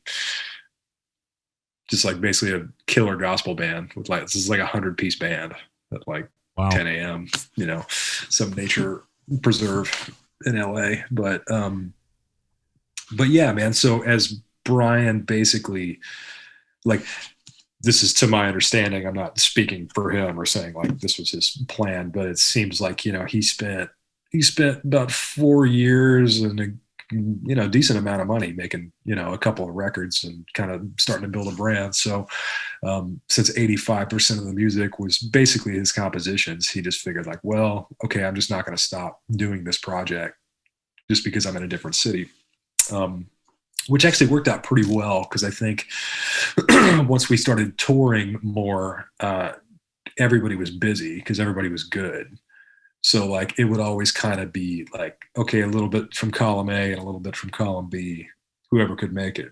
And so I wound up meeting a lot of people from New York that I never would have met. And actually, putting some miles on the road with them and like playing together every night, it's pretty cool. It was a lot more fun than just a one shot, hanging out with people for a week or 10 days and really getting into the shit. So yeah, it was cool, man. But I think once he moved back, he eventually came back to Austin. That's when I left. And that's definitely when Nick was in LA by that point. So it was, yeah. Did you guys end up tracking like an album or something somewhere else, like up in New York too? Or was that all been done here? No, we did. I think it wasn't at the Bunker. I think like some of the guys, the New York contingency of that band, I think on the third record on Scattering, like their tracks were cut at the Bunker, I believe. And then the fourth record, Dystopia, I think that was all of us together in a studio in New York. And I cannot remember the name of that studio in New York, but the engineers were fantastic. They were great. I think they were the usual snarky puppy guys. One of them was Nick Hard, who's a great engineer. And was that what part of New York? Was it like in Manhattan or probably? Yeah, I did. Or somewhere in. I couldn't even know. I wouldn't know. my spatial a bunch of New York studios. Yeah, my spatial awareness of New York was pretty poor. So, but yeah, man. Yeah, that was a great band. I think that was that is a great band. Talking at it when we were like playing together a lot all the time. I think that was like the first project that I got in that was like, oh yeah, like cool. This is kind of another side of yourself. You can get out in something and it's kind of unique. And I don't know, it kind of like, it was also different than, it was great to be in like a band instead of be like hired for stuff. Cause like right. when you're contributing as a writer and everything, it's like that, and coming up with your own parts and just like, basically being part of something that everybody cares about instead of like, oh, well, okay. Like I'm making $200 tonight, like doing X, and there's, or like the usual thing in town to where everybody's too busy to rehearse. So nobody writes any music and nothing, a lot of gigs wind up being the same kind of thing. They're thrown together just because everyone's. But you had a lot of also sort of residency type gigs, right? Where you would play the Elephant. I mean, you were at the Elephant Room all the time. And who was it? You had a Sunday brunch type thing with, for a while here in Austin. That was with Wayne Salzman. Okay, he's a great drummer, and we've been friends for a long time. And those gigs were like, that was a good point in my time in town. I feel like, especially after I had kids, like, I was busy doing a lot of stuff, and I'd like get too busy and then freak out and then quit a bunch of stuff. And then, rinse and repeat, and like shit gets leaner, stuff gets better. But yeah, gigs like that, like I definitely loved, like Kirk would call it like a blowing gig. You just show up and you're just like, all right, I need to play. I just need to like get shit out and have fun. And like, I don't know, anything where you get to play with your friends is always killer. It doesn't matter. Like, I don't care if I'm making $8. I would like do it.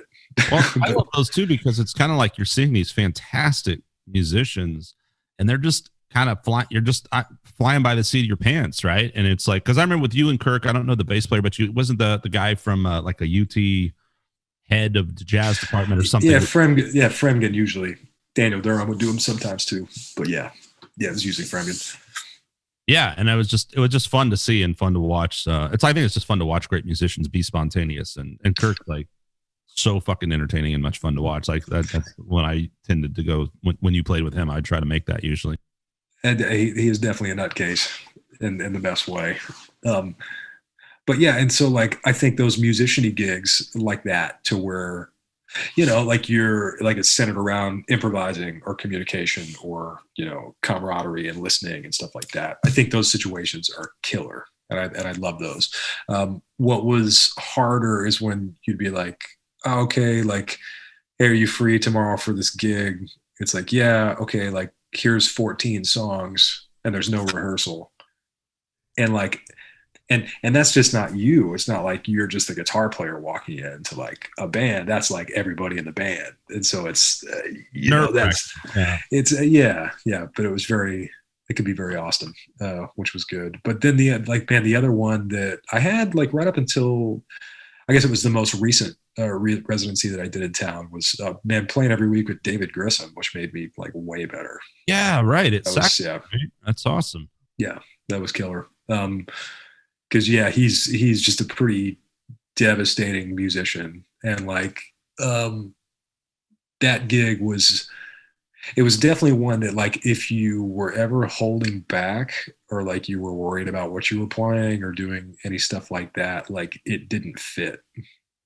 Like it didn't fit if you were approaching it from that kind of perspective of trying to control it or contain it or do things a certain way. But yeah, I would kind of describe it as like musical powerlifting for people. Like, what's that gig like? It's like, man, it's like going to the gym, and it's great. It was great. And like, in 90, just like throwing down, especially on like a Tuesday night at 6 p.m., like 6 to 7:30, like what else is gonna happen around that time, except to play with guys like that. But he's a monstrous guitar player. He's a great guy too. But I would play that and then hop over to, I guess, the Stay Gold jam, which was always a lot of fun. That was like Dufour's house jam over at Stay Gold. Oh, and yeah, that was always great. That was like a jazz jam for kind of younger folks. It just wasn't the Elephant Room, really. It was a different kind of place, and everybody was really cool, and it was always a great hang. So yeah, Tuesdays were a good night in Austin for sure. Are you still muted, brother? Sorry, I'm like switching windows and then it fucks me up. I already fucked up my recording too. God damn it. So once again, I got to go edit my shit Zoom audio. Sorry, everybody. Like people are like, God damn it, Skunk, in your Zoom audio. Ruin Carter's podcast. Oh man, mine stopped too. Oh shit. Oh, you were doing a separate recording as well? I was. Yeah. Oh, great. Well, it's like the old days. The days. Nothing's changed. We still have Zoom audio. Victor's not even in his office in his normal shit, and he'll still sound good. Yeah, my recording's still going, so my separate track. Just to let you know. I don't know how much I lost, but we'll find out. Yeah, no, it's totally fucked up immediately. Can you guys still hear me? I'm switching windows. Hello. Mm-hmm. Yes. Yeah, well, okay. So like I'm looking at your website, Carter, and it's like basically you ought to just update this and say, I'm Carter Arrington. I've played with every musician on planet Earth, because like it's fucking crazy, dude. Oh, thanks, man. Shucks. I mean, and like some of it, obviously Prager, Kirk, Covington, some of the people we've been talking about, David Grissom. But you played with Eric Johnson at some point?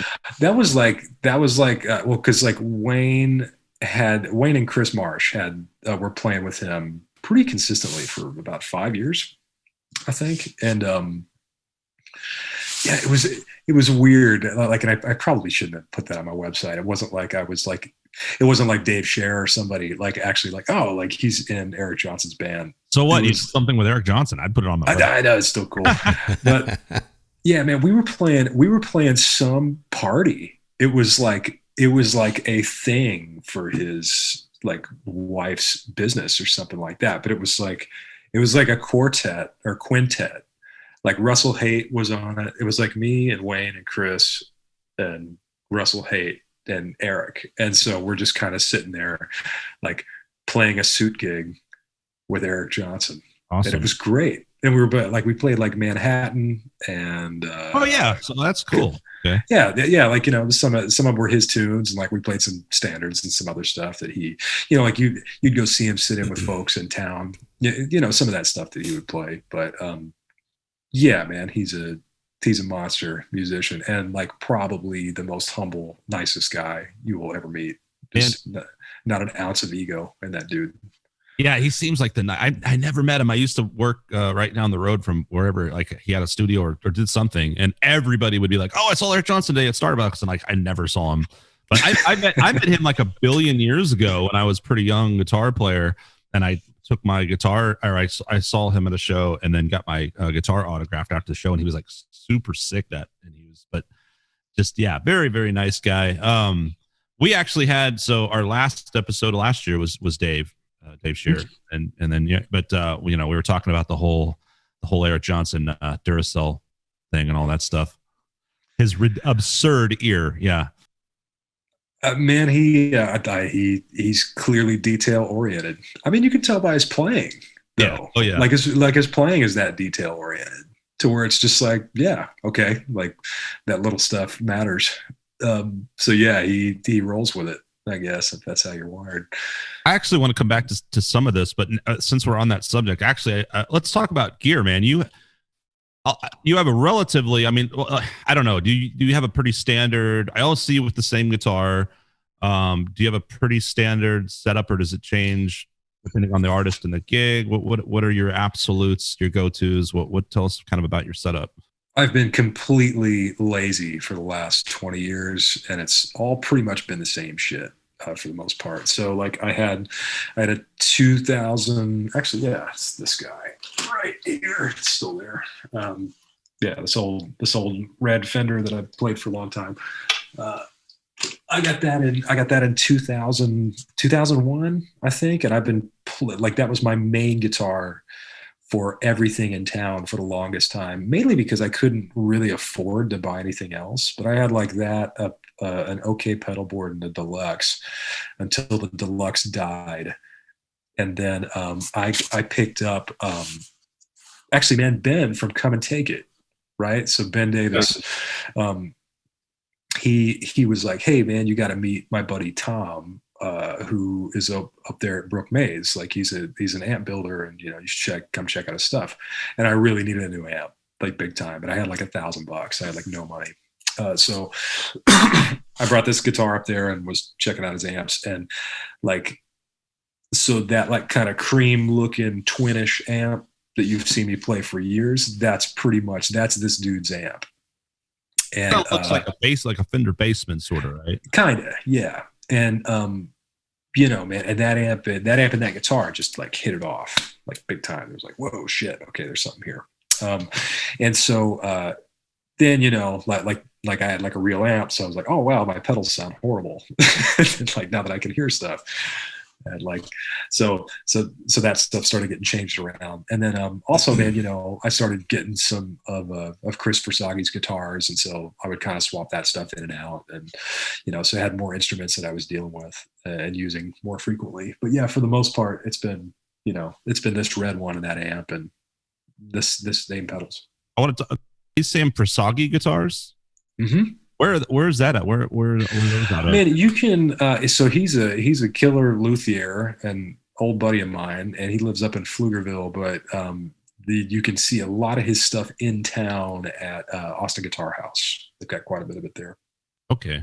And yeah, I think you can probably somewhere on Facebook. Versagi Custom Instruments, I think, might be the website. I'm not sure where it is these days. Yeah, and I think I saw that somewhere, maybe on a photo or something with you, and I'd seen you playing one of those, and I was curious about that. But everybody knows you for your iconic Fender. For some reason, I didn't realize that was a Fender. Is it shaved off the headstock, or is it no?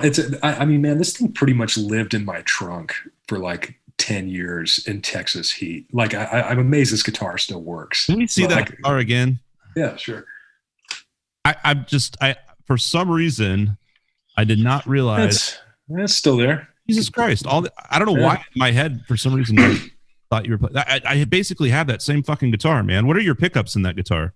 It's a JB Junior in the neck, a little 59 in the middle. So it's like these little mini bucker guys. That's not a Pearly Gates down there, is it? It is, yeah. And that was stock with it. Same fucking guitar I have. Is that a California Strat or an American? American Series Fat Strat? It is. I have a California Strat. And it's that same, really similar. It's got the Pearly Gates, which I love that Pearly Gates pickup. I like that pickup too, man. Yeah, and then the one Chris made for me is pretty much those same kinds of specs, just because it's the 59.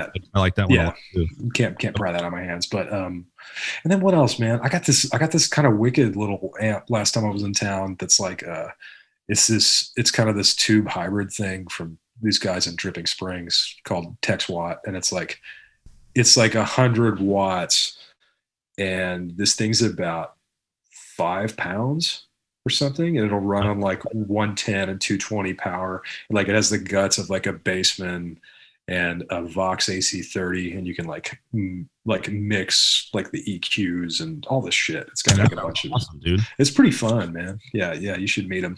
But yeah, that's all the new stuff. Pedals, it's like, I don't know, I've got a Durham's on pedals. What are your musts?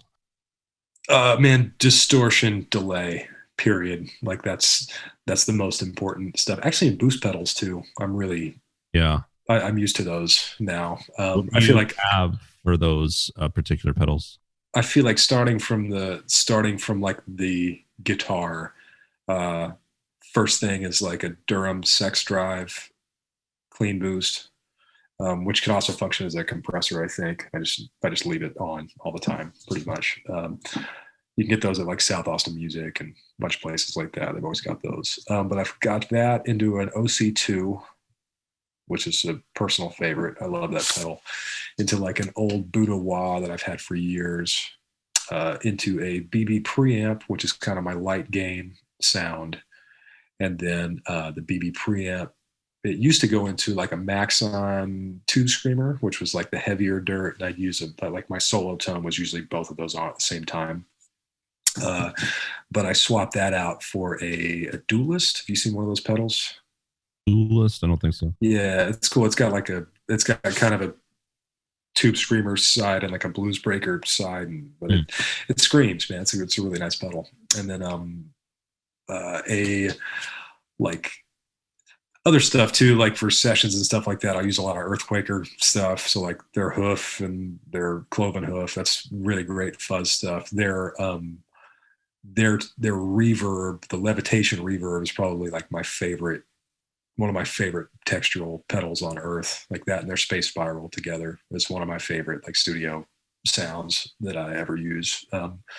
It's just it's a little too crazy for most of the stuff that I would play live, but it's for being creative and stuff like that. But I've got the Ghost Echo on my board, which is a delay, and then Strymon Timeline and a Strymon Mobius, both of which it's like one of those fancy delay pedals with a bunch of banks and stuff, and then the other one's for modulation. I pretty much found a bunch of sounds like 7 years ago, and I haven't explored anything deeper than that. It's been the same stuff ever since. So back to the and this is your chain running from your instrument through. It's not going through, like, none of that's going through a loop. It's just straight. No, as it probably should, but yeah, I've never had a chance to experiment with any of that stuff. The OC2, what is that? Is that, I thought that was like a overdrive, but no, what is that? Old octave pedal, old Boss octave. That's octave pedal. Okay, so you have a boost right on the front, then an octave, then the wah, and then the distortions and the overdrives, delays, right? Time-based effects. Okay, exactly. Correct. But yeah, it's always the same stuff, man. Like I always had problems buying new pedals because I'd go to a shop and I'd play shit and it'd be really exciting.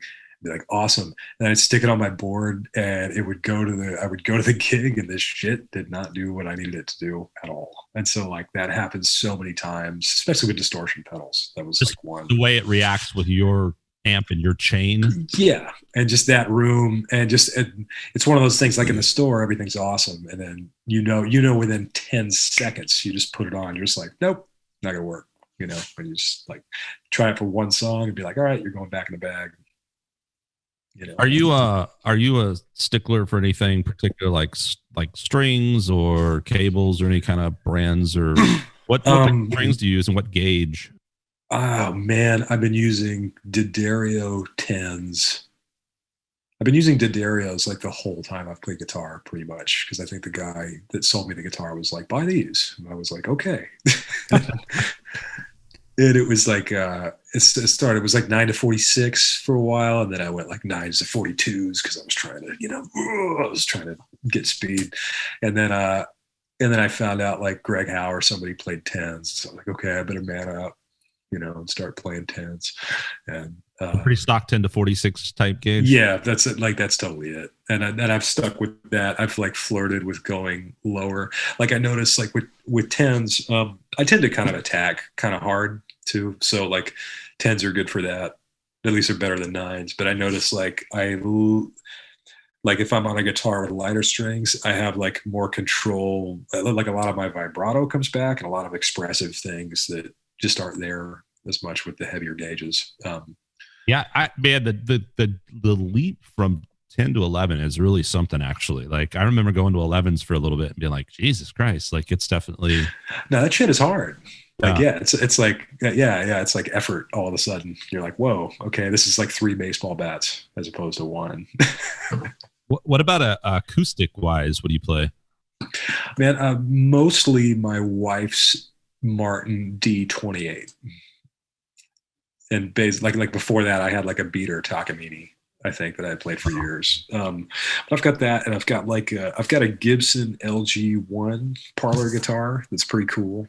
But yeah, like some more acoustics would be a good thing. I'd like to have a Nashville strung acoustic. That's something I've always kind of wanted. Are you? Do you have? I mean, I don't think I've ever seen you playing acoustic. Do you have much of recordings and stuff with that, or gigs where you do much acoustic? Because it's primarily electric. Man, it's primarily electric. It's kind of rare. Definitely like session stuff happens where it's like, yeah, okay, like you gotta, that's just like part of the toolkit for sure. Yeah, like I always end up doing stuff for a guy down in Kyle. There was a studio in Kyle, and I would always like do a lot of acoustic stuff at, which was fun. Sometimes it'd be like jingles and other stuff like that. but yeah, any of the recent stuff, I don't know if any of it's been released or, you know, that is like you do stuff for folks, and like you track it and you're like, cool. And then you just like never hear any of it ever again. What studio was that? Do you remember? I can't right now. I can't remember what it was. Yeah. Damn it. Well, bad promoter. Bad promoter here. Fuck this. We're not cutting out anything. I'm tired of cutting. No, it's the truth, man. Shit out episodes. Look at this monster. He knows. had to censor Vic on a couple episodes back. Yeah. I just go off on rants. Yeah. But yeah. What else, man? Colossal cables. That stuff is always fun. You know, those are good cables. I've used those for a long time. Then yeah, been happy with that. That's most of it on the gear front. I've never gotten free strings. I think that's one thing that I would love to get free, or just love, especially over here, man. Like, God, England's hilarious. I think I paid I just paid it's almost double what I think it's going to be, like plus the exchange rate. I'm just like, my God, this is crazy. Maybe I'm just used to being in Austin. I mean, you should be able to get whatever you want, man. You know? Yeah, who knows? Yeah, I should call him. Hey, call him and ask. Speaking of, you know, music merchants and all that, like the NAMM show, I've seen you a few times there, and actually, man, you've played some pretty cool shows there, and I'm wondering who you were there with, or you were playing with someone else that was repping something. There was a big stage you played on a few years back. I'm trying to think, man, that was one of, like you were talking about the Prager guys. That was one of the New York Prager guys had. He had a gig at the Bass Bash, I think. That's what it was. That's what it was. And Brian and I were there with Earthquaker stuff that time. I guess that's the same year that we ran into you at the bar nearby, maybe after that gig or some shit. I remember talking to you that time. But where did we hang out? I'm trying to remember. It seemed like it was like a little pub, but it must have been connected to that. I don't even remember. Yeah. Well, yeah, but I mean, you're doing that, man. You should be getting free shit. Who knows, man? It's free strings. That's all I really like. Like that's always. I will tell you, like that. It's so weird how I actually find that really interesting myself. It's like you would think like strings would not be right. Strings are like fucking hard. It's like man, yeah. I think with Ernie Ball back, man. Like I finally got a thing with Ernie Ball. I'm like so fucking stoked, man. That's great. Like, for years, I was like, how can I not get strings? Man, they know everybody needs them. Can't believe it, man. That's right. Everybody wants it. Everyone wants that shit for free. It's the most disposable thing on the guitar or in your whole chain, right? Strings, you go through strings. Hey, you're gonna have to buy them over and over again. Yeah. Exactly. Forever. Yeah. Or if you're fucking lazy, you change them like once. once every couple of years, right? You'll be okay. Yeah, I remember when I started hearing recordings back where I hadn't changed them, then I was just like, well, that's embarrassing. I should not do that next time. that started to change my process a little bit. And it's now that you've said that, I'm just thinking about all the things that I've recorded where I'm just like, it's fine. It's fine. Everything will be fine. It doesn't matter how long you've played guitar. Every time it's like astonishing to me when I actually change the strings. I'm like, oh God, like how did I even consider playing on these strings? Like, Well, it's something like Mick Goodrick always said in one of those books. It was like, if you're like an advancing guitarist or something, you'd be like, okay, if you're having like a weird day with the instrument or like you're not particularly inspired, just be like, like think about one of these things. It's some crazy page in that book. But I never forgot this because it was the first thing I saw when I looked at it. It was like, think about how your guitar will feel with a new set of strings. And like every time. It's crazy. I can just be like, no, I don't even want to fucking look at that thing. And if you put a fresh set of strings on, I'm just like, ooh, hey, just can't turn away. It's like, you've been in that relationship for many, many years, you fart around each other, whatever. And all of a sudden she walks in, she's got the makeup on. You're just like, hey, what's going on? All right. I thought you were gonna say something else. You put on the gimp suit, you clean it, put on the gimp suit. Zed's coming in, I was trying to keep it clean and sort of universal. I mean, makeup for most people, that gimp suit for me personally, but yeah, I mean, most people are okay with a little makeup. They're not as depraved as I am. Oh, good fun, man. So speaking of costumes, what a perfect segue. Tell us about Arthur. There Arthur you go. Brown. Arthur Brown, man, that's a photo, right? That you're dressed up, right? It's that photo, man. I can't believe you found that photo, but it sounds like you found. It sounds like you found it pretty easy. You Google you, and it's like one of the first photos on the. Right. But tell us about that gig. Man, so his son was living in town, actually, like where our pad was, like off 183 in Peyton Gym. It's kind of the area we were living in. His son was like right in that same neighborhood. So, man, he would come in town like once a year and do kind of a Christmas thing or somewhere around the holidays. He would always kind of do a gig. And like Danny Levin over at Tequila Mockingbird at the time which was like kind of a jingle house. I would occasionally do like stuff in. Actually, he called me for one session one time and he asked me if I could play slide. And I said yes, which I totally fucking lied. And I will never do that again. Because it was just like, oh yeah, I did not do myself any favors here. Like, this shit is hard. Like, so I kind of became, he didn't call me for a while, but eventually he started calling me again. But I wound up being his guy. I think it's like when he didn't know who else to call, he would call me. He would just be like, okay, it doesn't fit this guy, didn't fit this guy, didn't fit this guy. Let's try Carter. So I think the guy from the Red Elvises was supposed to play the gig. And Zoria or something like that. I can't remember that guy's name. But yeah, so anyways, he needed somebody to play for him. I had no idea who he was at all.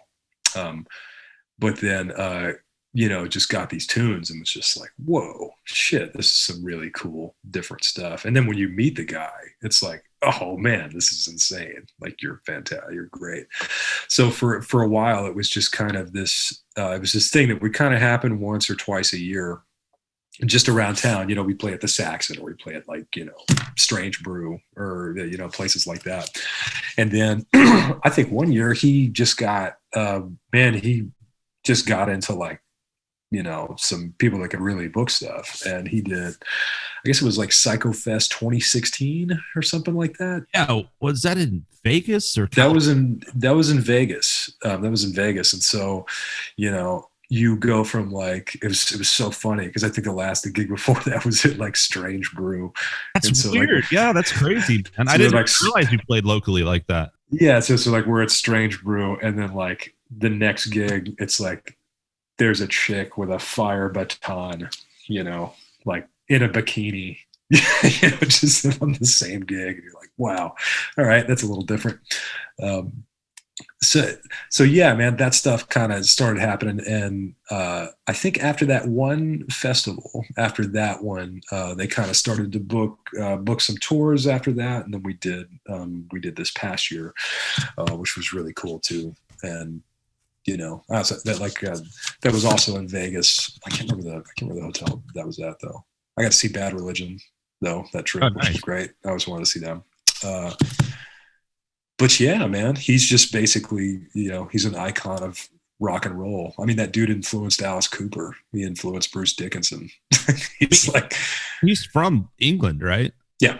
Mm-hmm. So he lives in Austin now or what? I think his son lives in Austin. He would come visit a lot. Oh, I see. Yeah. Yeah. He's still in England. I think he was thinking about moving over for a while. But yeah, man, great dude and really interesting guy to talk to about, I guess, kind of what we were talking about in the first hour of like, okay, like thoughts, spirituality, intention, deep seated, listening to yourself shit. He's a real sage with that kind of stuff. Very interesting guy to talk to about that. I'm kind of glad you brought that up too, because that's a lot of things nowadays.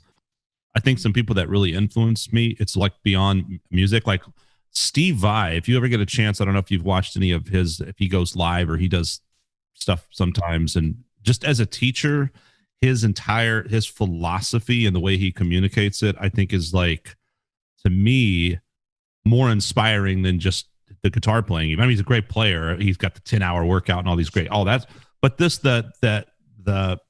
his perception of music and the attitude and the mental, spiritual, all these things, right, to me is like very inspiring. And, I've been doing, I want to talk about the masterclass you brought up, because Ulrich, who has just started one of these things, right? And so Mhm. I've been doing that with him, and I'm like, man, it's a lot of this, some of the stuff that he's been writes about, and I've talked to him before about, he went over to India and meditation, and but I feel like a lot of guys, like, it becomes a very spiritual, enlightening thing, and it beyond even the music, or it's all intertwined. So I think a lot of, like, it's interesting.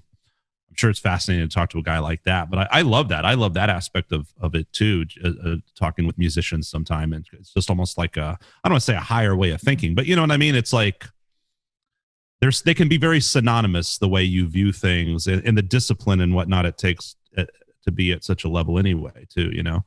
Well, I think, like, I guess if one person spends a lot of time alone doing something, you're probably going to think about certain kinds of questions. That's how I, like, felt. That's like, as I started to get into some of that, and and for me, it's never been like an organized thing, but yeah, just certain influences.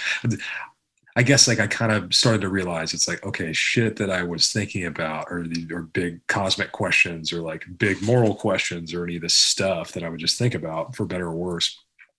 It was like, as you start digging a little bit, you're just like, oh yeah, like, people have been trying to figure this out for like hundreds of years. And you're just like, oh yeah, like, this is, like, I'm not reinventing the wheel here, but then all of a sudden you're just like, wow, you can read you can read something by, like, Socrates, and you're like, shit, okay, this is like 2 millennia ago, and this is, or man, Meditations by Marcus Aurelius. You can read that book, and you're like, man, this guy wrote this book to himself. He was not, like, even intending this to be published, and, like, the amount of stuff in there is insane. Like, it's crazy.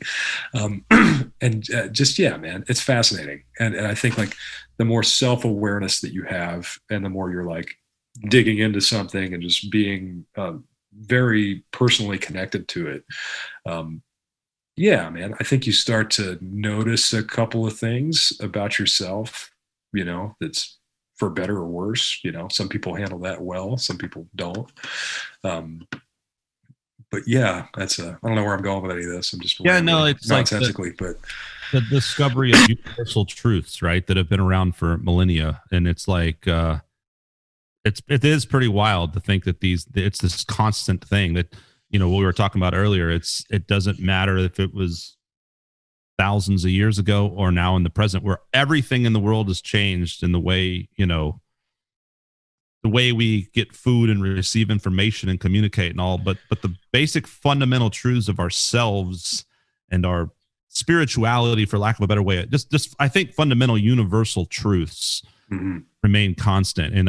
And so I think, like, music is obviously anything you work hard at, like, can be an outlet for that your self-discovery in that sense. And so to me, I kind of really get inspired and like when that is almost taught in or brought into light in the teachings of, music education, or whatever the case may be. I think it's important. I think it should be done more, Man, well, and it's like, we were kind of talking about this in like Arthur's case, and kind of how I can have these kinds of conversations with him. And man, it's really rare to have, I guess, to be across or have access to somebody that has, like, a much more vast amount of experience in something that you do, if you have that kind of interest. And so that was really, because, man, I hadn't really met anybody like that from this kind of scene, or this kind of way of doing. It's like, oh, okay, this guy's been a musician for 50 years and he's way into this shit. Okay, I don't feel so crazy thinking about it.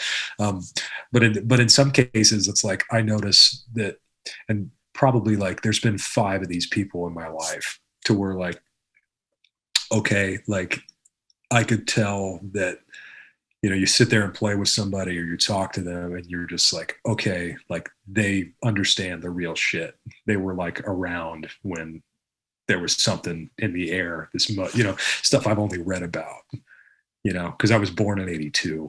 I wasn't around in, the 50s or 60s, and just, like, when some shit went down and, like, when there was some wild music happening in the 70s. And, like, I remember asking this drummer, Jamie Oldacre, who's unfortunately no longer with us. He passed away this year, but we were playing with Peter Rowan in Telluride, Colorado. We were sitting there smoking cigarettes back on the back porch of our little cabin.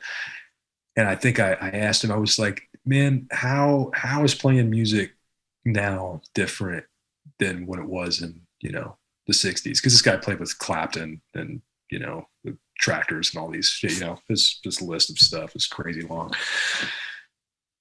And you know, I was just like, man, how is it different? You know, because I didn't have access to any of that. And he was just like, man, it was different that he said like that, you know, that music had a purpose, you know, then it was like, that was kind of grinding against like a lot of, there was a lot of social unrest. There was a lot of, and I guess it was kind of new, but just to hear him kind of talk about it, it was just like, oh yeah. Like, because even I think about doing this now, and not to take anything away from anybody doing it or from myself or how hard I've worked for it. It's like, I just kind of fell into this and thought it was cool. It wasn't like, I'm not like, oh man, I must learn how to play blistering guitar solos, you know, to like change the world. Yeah, right. It's just kind of like, oh yeah, like I'm just kind of a dork in these 5 ways. Like I'm still really into it, which is great.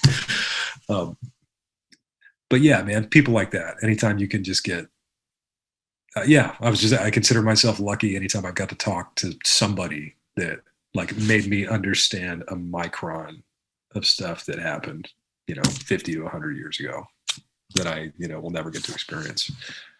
Right. And with wisdom often comes, or with age often comes wisdom. And someone, like you said, who's been around, you can read about something, but it's different when you're there and you lived it, especially when you're immersed in it and you're part of it. You're part of what's happening. Mm-hmm. Man, speaking of people too, like that are, like you just meet certain people and they have an intensity about them. Right. And they just, and the sort of and not to discount, just, you know, you can just be like a cool dude playing guitar. It doesn't mean like you're any less of like a philosopher, fucking under, you know, what does that even mean anymore? What does a philosopher mean anymore? Have to be like intense about something. But this guy name pops in my head a few times because I had met him a few years back and took some piano lessons with him, and so I really like this guy. Do you know Esteban Alvarez? Have you guys played together at any point? I feel like he might have jammed at Elephant Room before. He's a pianist. I'm not sure that I know him. He's one of those guys that I met and I went in for like a piano lesson, and then it was just like it was like blindside. I was like, oh, and I've got some questions about this turn on this Mozart piece or whatever, and all of a sudden we're like talking about, you know, deep fucking philosophy and playing, and he's playing like chanting monks and shit and getting emotional about it, and he's got a stack of books about physics, and I'm like, what the fuck? But it was like super inspiring, you know what I mean? Like, and to just guys that were I really like that monk example too. And like, because you can play all the notes in the world and be a jazz master, know everything about this and that. But I think like so many great musicians, it's like there's something at that root core that emotionally impacts you, and you understand at the deepest. You have to almost like understand something so deeply at that level to get to that next level in a way, you know? Man, what's interesting too, because I don't know, all of us are clearly metalheads a little bit at heart, but it's like, I notice, man, like if I don't hear music that just kind of gets an immediately visceral reaction out of me, or if it doesn't just like do this one thing that makes me go like, fuck, okay, like that's it. I don't want to listen to it like at all. Like, I don't care how good it is. It's like if that thing is missing, like, but like one of those things for me is like, okay, like Tom Waits has that in spades. I can just hear it. I'm just like, yeah, okay. Like, and not that it has to be like dark, you know, or creepy, but it's just some shit, man. It's just something. Like there's some stuff that people love that, like, as soon as I hear it on in the room, I just immediately turn around and leave. I think like, what you're trying to say is that you exclusively listen to bro country. Well, I mean, Florida Georgia line. I mean, you know, it's right there, man. You know, they speak to me. It's that talking to me. Authenticity, and I think that it's the same for the music that you hear on a record and seeing something live. It's intangible, but somehow it impacts you because you know it's honest. I really for me, that like I feel like that's got to be a thing, right? And it's just, and that's why you can have two different people play the same thing, and one of them moves you, and the other one's like, that's cool, you know? Yeah. Like the intent, where it's coming from, that kind of makes all the difference. Or something. Yes, agreed. Well, it's like when what was it? Metallica was inducted into the Hall of Fame, and they had different artists play different Metallica tunes, and some of them shouldn't have been playing Metallica. You know, I don't remember the girl's name, but she was playing. Was it Fuel? Whatever that song was off of. I'm thinking Anthrax. Sorry. Fuel's off Reload. Yeah. Okay. Well, they got a song named Fuel too. All right.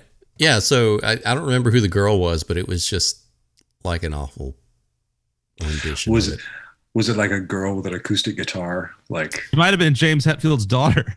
No, it wasn't. It was Dave Mustaine. Worst at Metallica. No.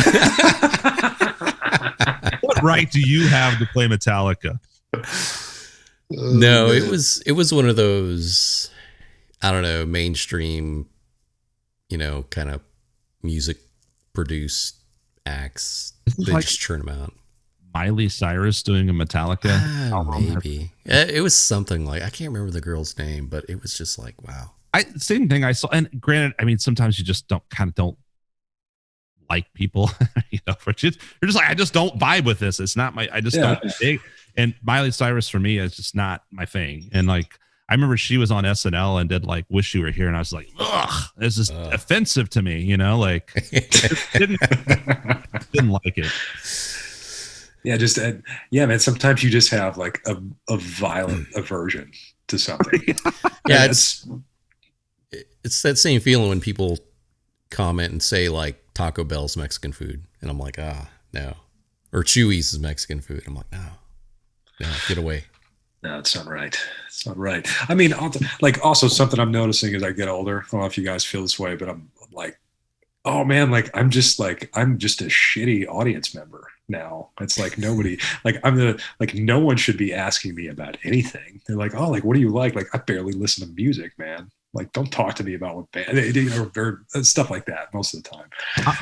I'm now the guy that I used to scold at in crowds. I remember when Joe Satriani at the Majestic Theater in San Antonio in like the late 90s or something. And I was just, my brother and I were just fucking so into it, man. And someone else would be sitting next to us just like, you suck, you know, like, and now I'm that guy just standing in the crowd with my arms crossed, and I'm enjoying it and I'm listening, but I'm not like going crazy, you know. And hey, if you're in your 40s and 50s and you're up there fucking, I love those people, man. Those are the people I want at shows, of course, and they're all in the front. Yeah, hell yeah, man, bring it. But that's not me. Right. Very rarely these days, and it doesn't mean you're not enjoying it. It's just you're just taking it in differently. Yeah, different. Yeah. That's super different for different cultures and that kind of stuff too, you know, different audiences. But you're like the guy at the bar that just wants to hang out and drink a beer or whiskey, and you're not the guy that's trying to get everybody to dance. Oh, man, because the guy that just wants to talk to strangers, that's the worst.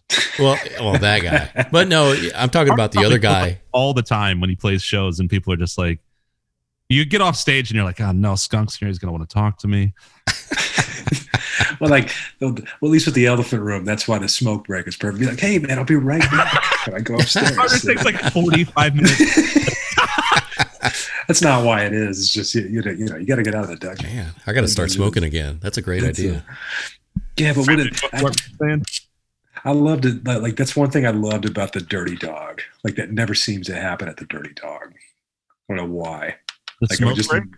No, just like conversations. Like everybody seemed to. There was like this weird respecting of space at the Dirty Dog.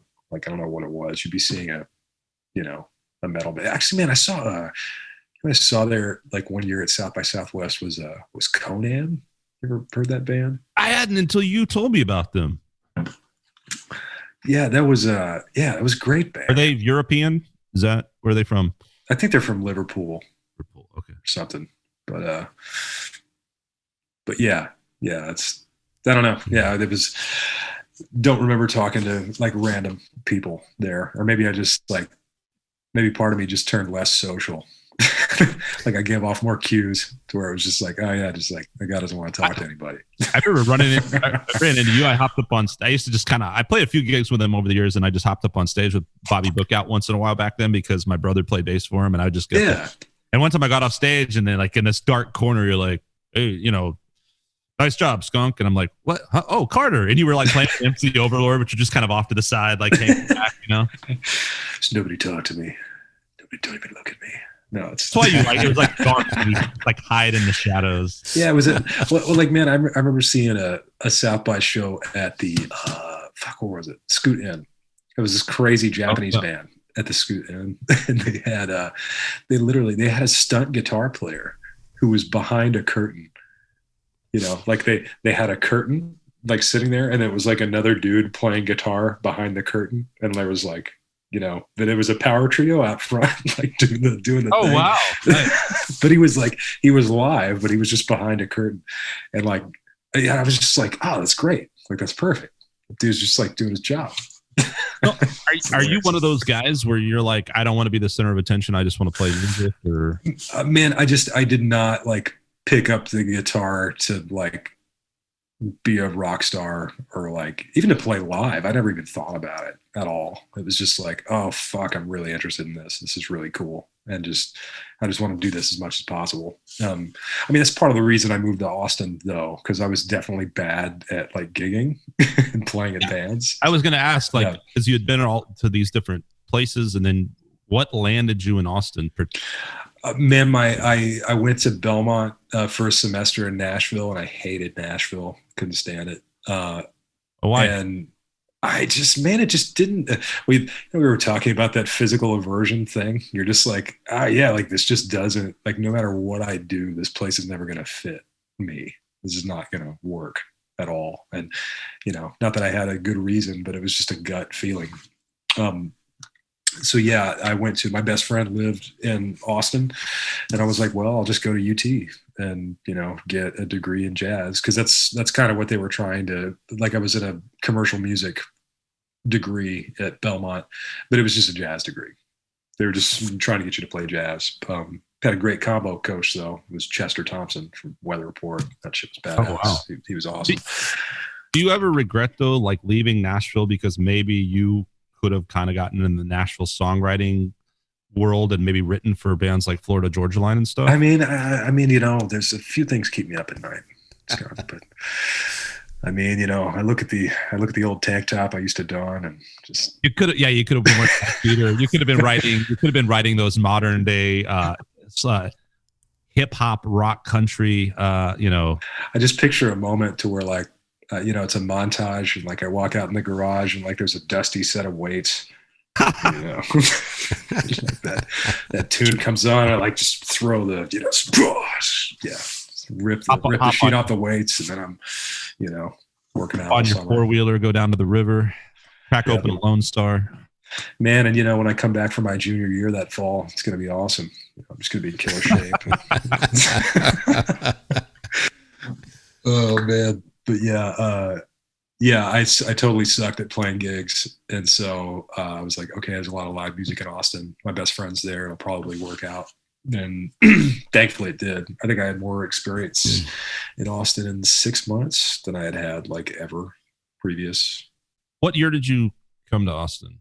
2003, I believe. Okay. And had you gigged much before that, or was that? Not much, man. I wasn't like in many bands. I hadn't like been in a position to where I could get into a lot of bands. Yeah, I just didn't have an experience really. Like, you know, I had like a garage band that I played with back in my hometown, but metal.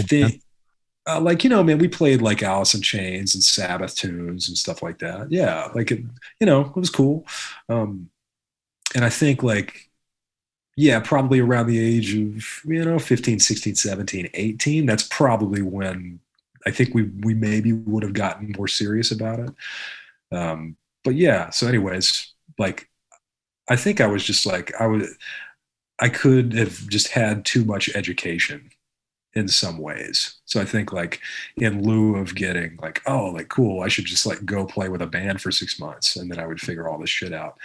I would be like, oh, okay, well, I guess I'll just train more. More modes. More modes, more stuff. I shall insulate myself with walls of knowledge. Actually, speaking of that, so and we won't keep going. Well, I guess we'll wrap up relatively soon. But this has been great, man. Thanks so much. Man, it's been a lot of fun chatting with you guys, man. Thank you guys for having me. I love this, man. Like, what do you like? Some guys, they kind of do the whole like, I don't know, I just play from here and whatever. And like, there's the misnomer about, I think a lot of great musicians, they do that because you acquired all this knowledge and it's just like speaking. You don't think about it. It just happens. It's easy. Right. Mm-hmm. So I think you get to that place, but when you're actually, what would your advice be to someone kind of relatively young starting out? What are the most essential things that someone should maybe work on or learn immediately? And what kind of things do you think about when you're playing? I know that's kind of a broad question, but man, that could mean a lot of different things. I guess anybody that was young and starting out with it, I would say, like, I don't know, just try and connect as purely as possible to your instrument with no expectations or anything. It's like basically, like, think about it. The fact that like the reason that we picked up the instrument, for us, like it was out of genuine interest. And I think like even in the middle of a pandemic, even when it doesn't make you money, even when it's not perfect, even when it's all this shit, you still like want to do it. It's there. So it's like basically like, the guitar doesn't owe you anything and you can't expect anything out of it, unfortunately. But something I did not do that I wish I would have done super early was write. I wish I would have tried to write as soon as I had the idea, as soon as I could have played anything. So I waited way too long to start doing that. Not necessarily because it, was better or it would have been better professionally for me or anything, but just like creatively, it's a whole different set of muscles that I think is really important. You've done a lot more of that than I have, but it's, that stuff is pretty critical. Just, yeah, man, I don't know. Let your interest be your beacon of what you work on. Don't feel like you got to learn everything, because everybody's got something to sell you, and somebody will tell you that this is the way to do it. And it's usually their way, like of their course or their thing that they're kind of following in. But yeah. Speaking of the writing, because not everyone has, stuff on Spotify, but it doesn't exist somewhere. But I noticed like you don't have much under your name. Now there's several Progress albums, I guess, that you're on all the Progress albums. Yeah, that's something, at least with this record I'm doing with Kirk, I hope something comes up.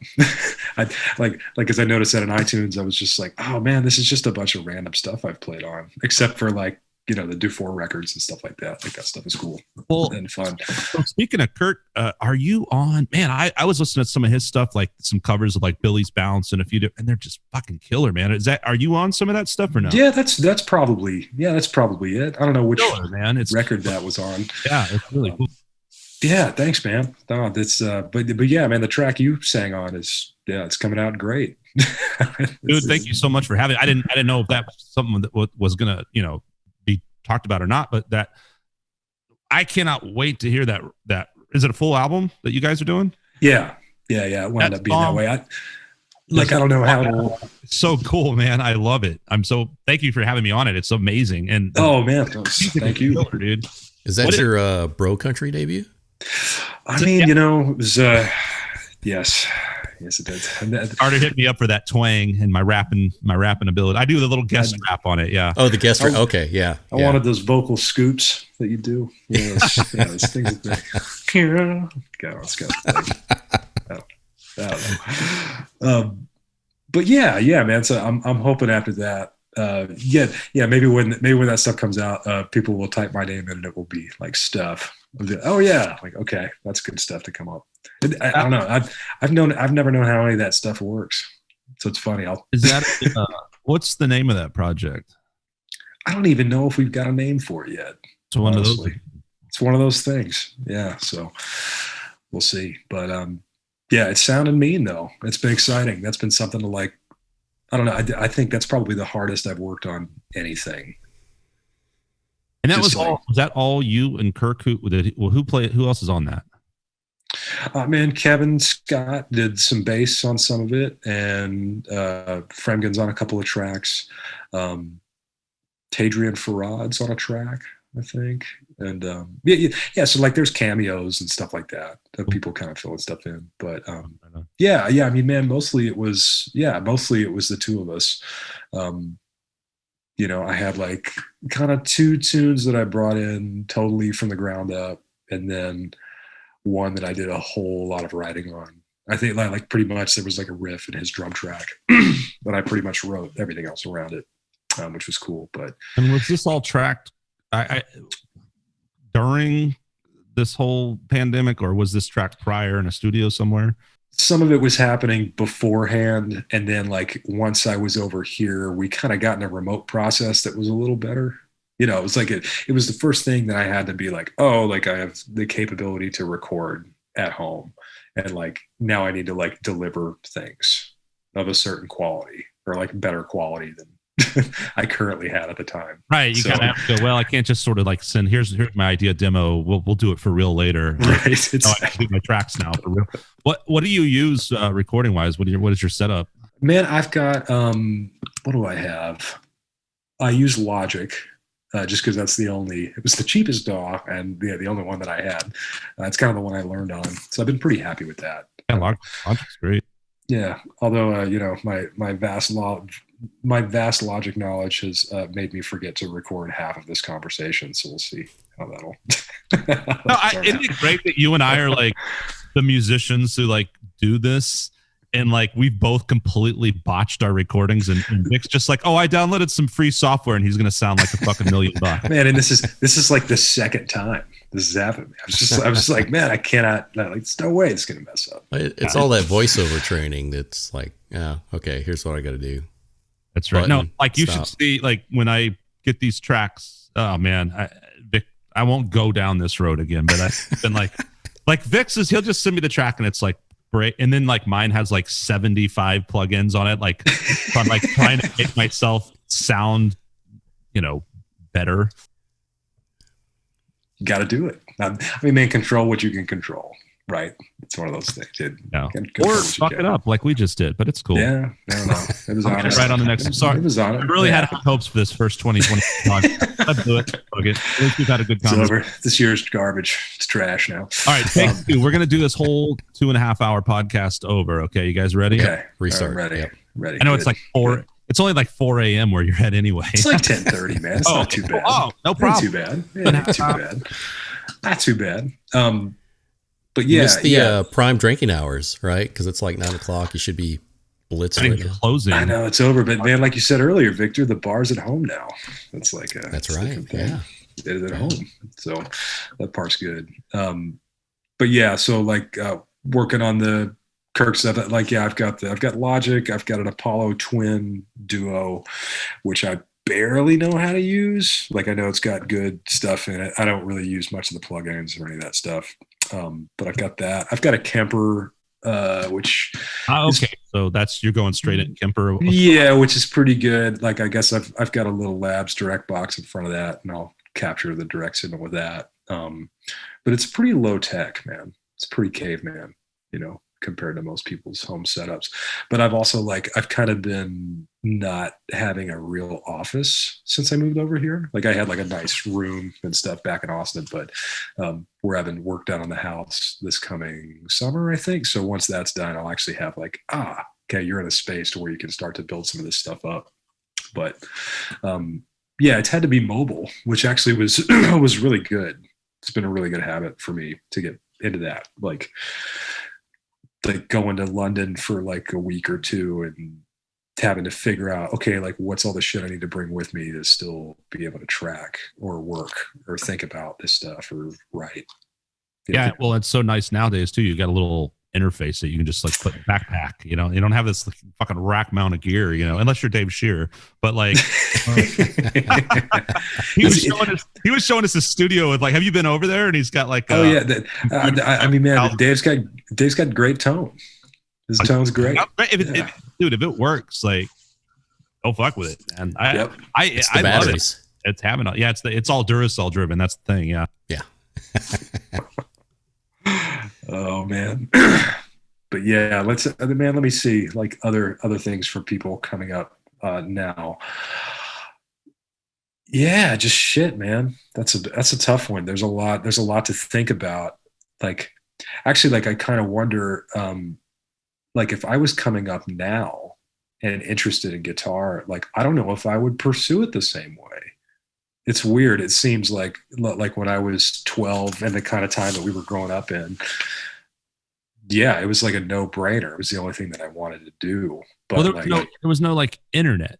That's what's so different is like we sat in our bedrooms and played, and like that was all that was it. So I mean, and now you would think I'd probably be putting videos up and networking with different people in different places, and you know, for better or for worse. But there it was like whoever was your buddy in high school who, you know, played drums, and whoever, and that was your band, you know, and that's how it was, you know, and that was your world, and you didn't think beyond that. Whereas now I think there's this like, I think it can be very good, but it can be very distracting also, because like you know, sometimes like make sure you're playing for the right reason first, like that you should love the instrument and just be okay with that. And then if you want to start putting yourself out there, but don't start playing to be like, I have to show myself playing this, you know, Metallica riff or whatever. Yeah, no, I mean that's weird, man. Well, and I guess like maybe social media is just like a giant music store, like it, you know, like it used to be. It's like, I mean, that's kind of like that's kind of what some of that stuff is. It's just like, oh, there's the dude like murdering it in the music store, and everyone goes like, wow. And then, right? Like, yeah, that's it. It's like, you know, so I don't know. Like it's just a giant music. It's like a 7 billion people music store. Hey, that's a really good way of putting it, man. What was I gonna say? The projects coming out, advice on playing. I fucking don't know. Yeah, I've dropped the ball too at this point. So, all right. So restarting in 3, 2, 1, go. All right, here we go, and welcome tonight. Here on episode 30, we have Carter Arrington. This is our 6th hour of the podcast.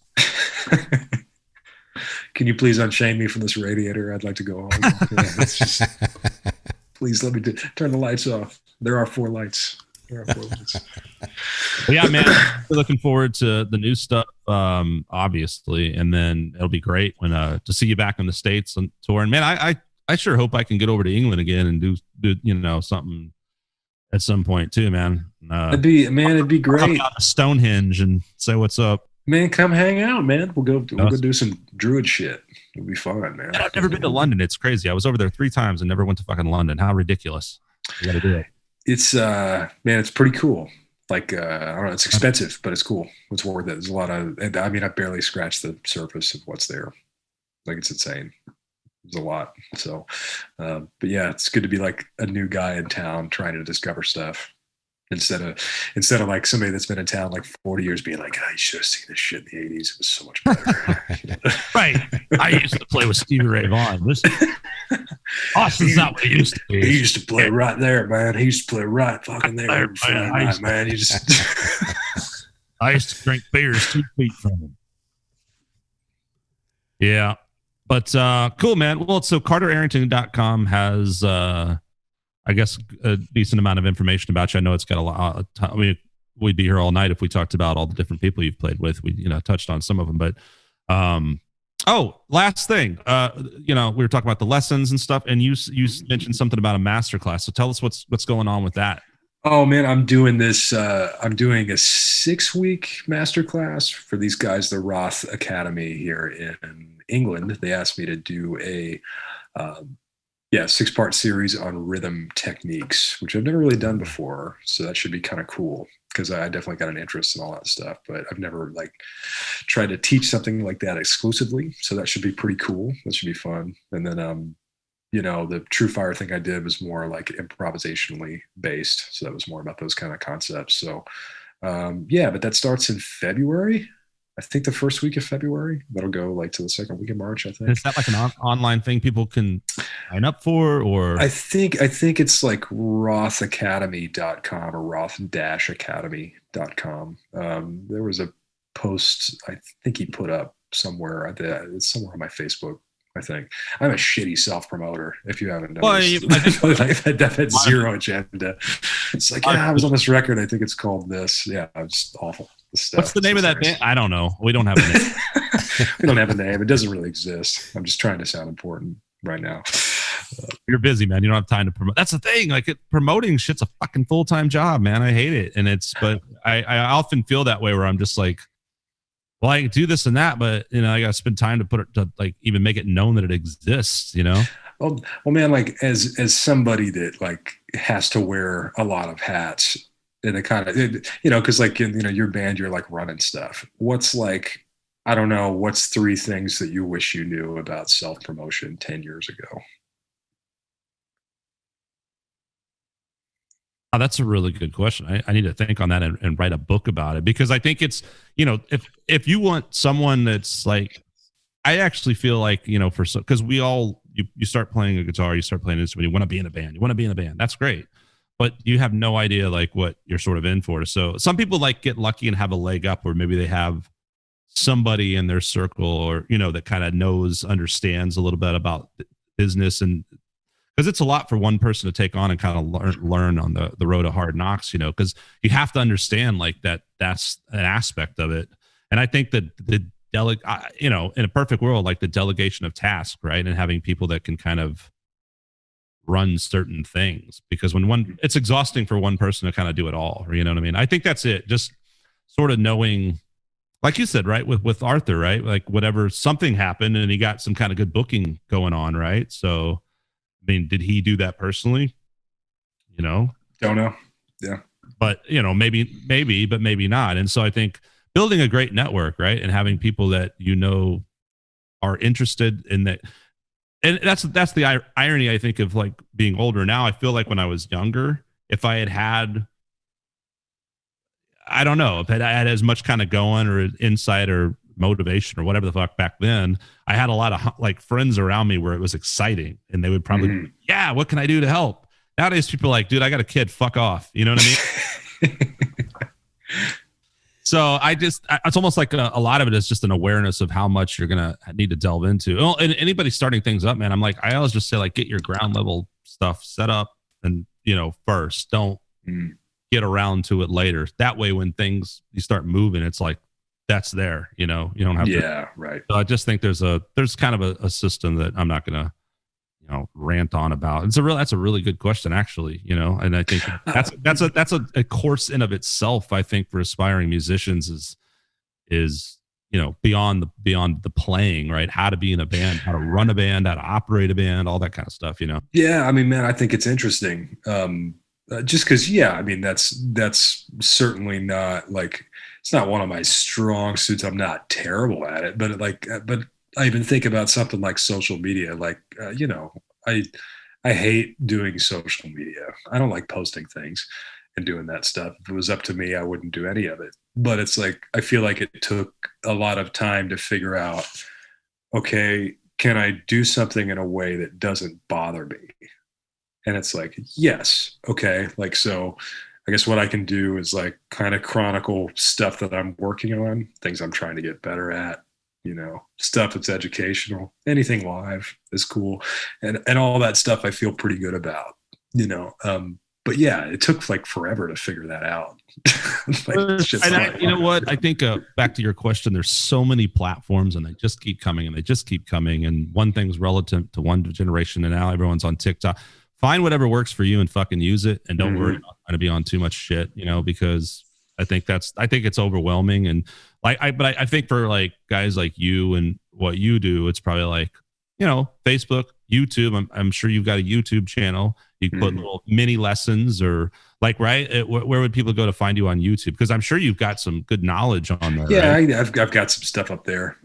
Yeah, just type my name. I think my username's Amino88 from like 15 years ago. It's something like where I got a YouTube account and it just like plugged in something. Right. But yeah, I'm on there. There's a bunch of lessons, a bunch of live stuff. I need to get back to updating it. even seen you post about this, and you maybe going and getting information from other people that influence you and that you've learned from Patreon pages. Do you have one of those? Like, that seems like a great tool for musicians. Man, I do not. I subscribe to a few of them. I haven't done one myself, just because I'm not sure how I would approach doing it exactly, and I don't like someone with your status could do that with like lessons and stuff. You know, it's true. I guess like I don't like to create that much content right now. I think like what you see me do is about what I have the bandwidth to put out, which isn't a lot. But like the ones that I do support, like Wayne Krantz's one, I support that one, and that's either 10 or $20 a month. But just like he's always been one of my favorite players, and like I guess to have like he just basically makes a video every day and then it's gone. So it's kind of cool. Jesus, every day, but it's like sometimes it's just like him sitting down answering people's questions or like talking about guitar stuff. But it's kind of cool that it's there and that's gone. You know, so it's not like, blah, here's our archive of like 5 million like videos and like, whoa, look at all this stuff. It's just like, oh no, like it's there. Like, did you check it out? Like, no, it's like, okay, well that's it. Like, you know, yeah, which is kind of neat. And then Chris McQueen's is the other one. And yeah, man, he's done some really cool educational stuff. He's also a hell of a video editor, which has been really interesting to hear him talk about some of that. But those are the two I kind of jump into. It may be something I would get into at some point. I think at this stage in the game, I'm kind of trying to figure out, I guess, how I want to organize stuff as an educator, or that side of myself, because I feel like, you know, I've got a good amount of students, and once they start taking, they tend to stick around. So I'm like, okay, well, like I'm not bad at this, but at the same time, I haven't figured out the best way to present certain things yet. And maybe if I did, that would be the appropriate platform for it. But yourself, you got one of those? Yeah, it hasn't gone well. Yeah. Thank you to 3 people. Thank you very, very, very much. I mean, it's one of those things though that you almost feel right. Like back to the social media thing. It's like you kind of feel like it's like the people. And this is what I found a lot. Like you'll post things and be like get 0 response, and it's sort of like defeating, right? But then you realize nobody even saw it anyway, right? And then there's so many times when I talk to people and like, you know. And then they're like, wait, what? You have a podcast? Oh, what? You did this? And I'm like, yeah, I posted about it. I mean, not that everyone's going to see a post, but also don't want to be like posting every day, like join my Patreon and follow my podcast. And I'm pretty fucking heavy with the social media. And the only reason I am is because I feel like you kind of have to have that consistency or just people won't see it. You know what I mean? Sure. Yeah. So it's you kind of have to just do it and then detach and try not to think about it too much. But I haven't like super pushed it, but it's also like, I kind of like what you were saying, like what I'm sort of like, this is what I'm up to. I'm not like, like it's not like a specific thing, like learn how to play guitar from Skunk, like I mean, that's like a different thing. Like what I would want to create something separate, so I don't know. Yeah. It's like, it could be a lot of things. And I don't know, man, like having something, I guess like posting about something online or like teaching lessons or doing some of these things, like, okay, like, doing this stuff through social media, I could kind of do it in my own way, my own schedule. It's like, oh, okay, cool. It's like, if I have people subscribing to this, then it's just like, okay, now I have to generate some of this stuff, like outside of a teaching context feels weird. Like I'm thinking of, I know. And I think that's what I'm saying. Like it would make sense for high level players to use it in that way, right? Sure. Otherwise, you're right. It's like, watch me brush my teeth. It's like, what are we doing? And some more interesting things going on than teeth brushing, but you know what I mean. I mean, I gotta do toothbrush, man. It's pretty killer. It's great. You could say, watch me take a 45-minute smoke break. It's just me, just like longingly looking into the sunset. just sighing every 7 minutes.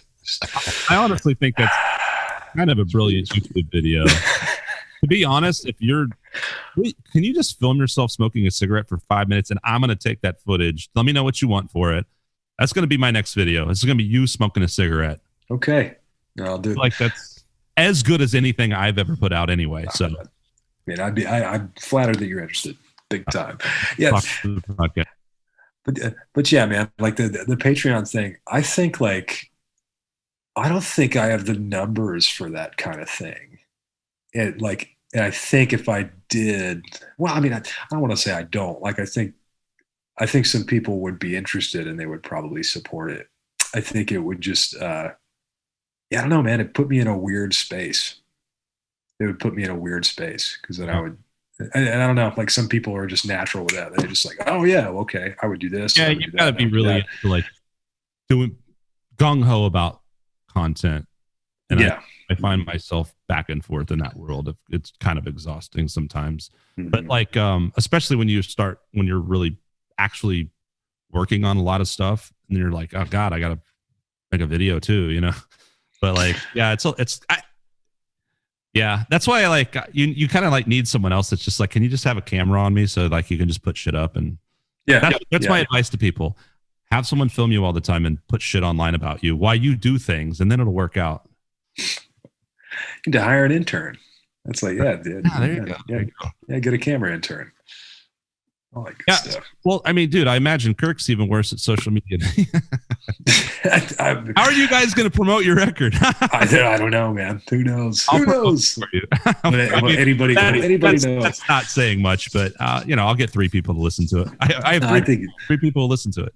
I think he's got some folks, but yeah, it's like. Well, also, it's like one of those. It's like at this point in the process to where I've had multiple times working on this record where I'm just like, do I just think this is cool and this is actually totally unlistenable to like 100% of people? Like, I don't know. Not 100, but not 100. I mean, but there's that's the thing. It's like it's finding those people because those people will love it. Like it takes me back to like, we were talking about influences and these kind of things. It's that kind of music where you're just like, fucking hell, like. And there are people that dig that shit. This is a matter of them discovering it, I think, is the hard part, Yep. No, it's definitely. But yeah, it's a funny part of the process, which I didn't, I don't think I understood before. Like, everything would be, like I said, the shorter kind of window of recording. You walk in, you cut the stuff, you don't get to hear it again, and then it's out. It does whatever it's going to do. But it's like, you work on the same shit for over a year and you're just like, oh yeah, okay. Is all this a total waste of time? like, is this any good? I don't know, but we're going to finish the shit. Let's see what happens. It is liberating to do something and be done with it immediately. Like I feel that about a lot of things where it's just like lingering. You're like, I just want it to be gone and over with. But yeah, no, it's cool when you have anyone fresh though, that can give you feedback and be like, yes, this is awesome. Cause when you get super attached to something, you start really being like, I don't even know. Maybe that's what it is. Maybe I'm probably just more attached to it than other stuff. Just from the time and the effort alone, you're just like, okay. Like, you're close to it. And so it's like, I'm looking forward to kind of just seeing it over there and being like, oh yeah, like we made a thing. Like, right. Cool. Yeah. We made a cool thing. It's nice. So looking forward to it, man. Definitely keep us posted on whatever you do. I see your Facebook post pop up, so I you do a pretty good job of like, and I think a lot of people are like care about what you're up to. So I don't think you have too much problem with people discovering what's happening in the world of Carter. Well, I appreciate that. Definitely appreciate that. But dude, shit, man, thank you guys for having me on. This has been great. It's like nice to talk to folks that are cool about fun stuff. I would love to do this in person. Love to buy you guys a beer. That would be great. At some point. It sounds awesome. Cool, man. As soon as the pandemic's over, Vic and I are hopping a plane over to England. We're just gonna go camp out at Stonehenge, hang out. Do it, man. I have a sleeping bag for one of you. And then can't help the other one. But we could share, but I've just put on too much weight during the pandemic. So last thing I'm going to say, and this is just motivation for people, right? I'm proud to say we're on day 2 of the new year. And I started out slow. I was like, I'm going to be realistic. I did 1 push-up yesterday. I did 2 push-ups today. Dude, that's great. That's great, man. Well, like, what is like the plank a day challenge or something? Yeah, a friend of mine did that. Yeah. Talking to my fiance about that yesterday. I was like, okay, dude, like literally I'll just do like, I'll build it up to like a week and then I'll just be like, I'll add one a week or something. And then just do like push-ups, sit-ups, maybe some curls and like a 30-second fucking plank. I'm like, at least it's some sort of physical activity. Cause man, I don't know about you, but that's been like the one thing about this year is I have just gone to shit in terms of like, yes, yes, my physical stature. Yeah.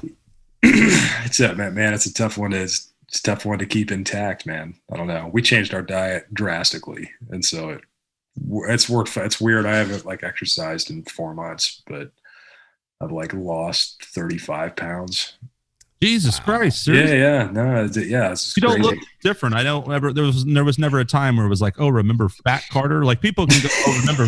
There's points in my, people go, oh, that was Fat Skunk. That was it. He was a little thicker then. Yeah. Never a Fat Carter though. Like I don't even know like how you lost 35 pounds. I think I was it. Like man, I was a beefy Carter. I was a drinking Carter. I was like big bone Carter. Texas Carter, I had it. Yeah, Texas Carter, one of those. It's tacos. It's just like delicious food everywhere all the time. Yeah, and like drinking constantly. It's just great. It just made it really easy. I don't know what it is about Austin. It makes that easy. No, it's a Texas thing. Yeah. Well, shit, man. Go on and on and on. I know you gotta get some sleep. It's getting there. I'm fading a little bit, but damn, it's just fun to talk. So I'm enjoying it. It's been good. Thank you, man. Carter Arrington, everybody, episode 30, first of 2021. And CarterArrington.com on Google or put Carter Arrington into YouTube and you'll find him. I don't know what your weird ass address was, but out there on Facebook. Just go look at the bio. That's all I got to say. And then just start checking out artists, man, because it's extensive and you played with so many great players, man. I look forward to seeing all the new stuff you're going to have coming out. And pleasure talking with you, man. Big fan. Thank you so much for doing the podcast. Thank you for having me, man. Appreciate it, Scott. Thank you, Victor. Hope to see you all again. All right. All right. All right, brother. All right, everybody. Take care. Later.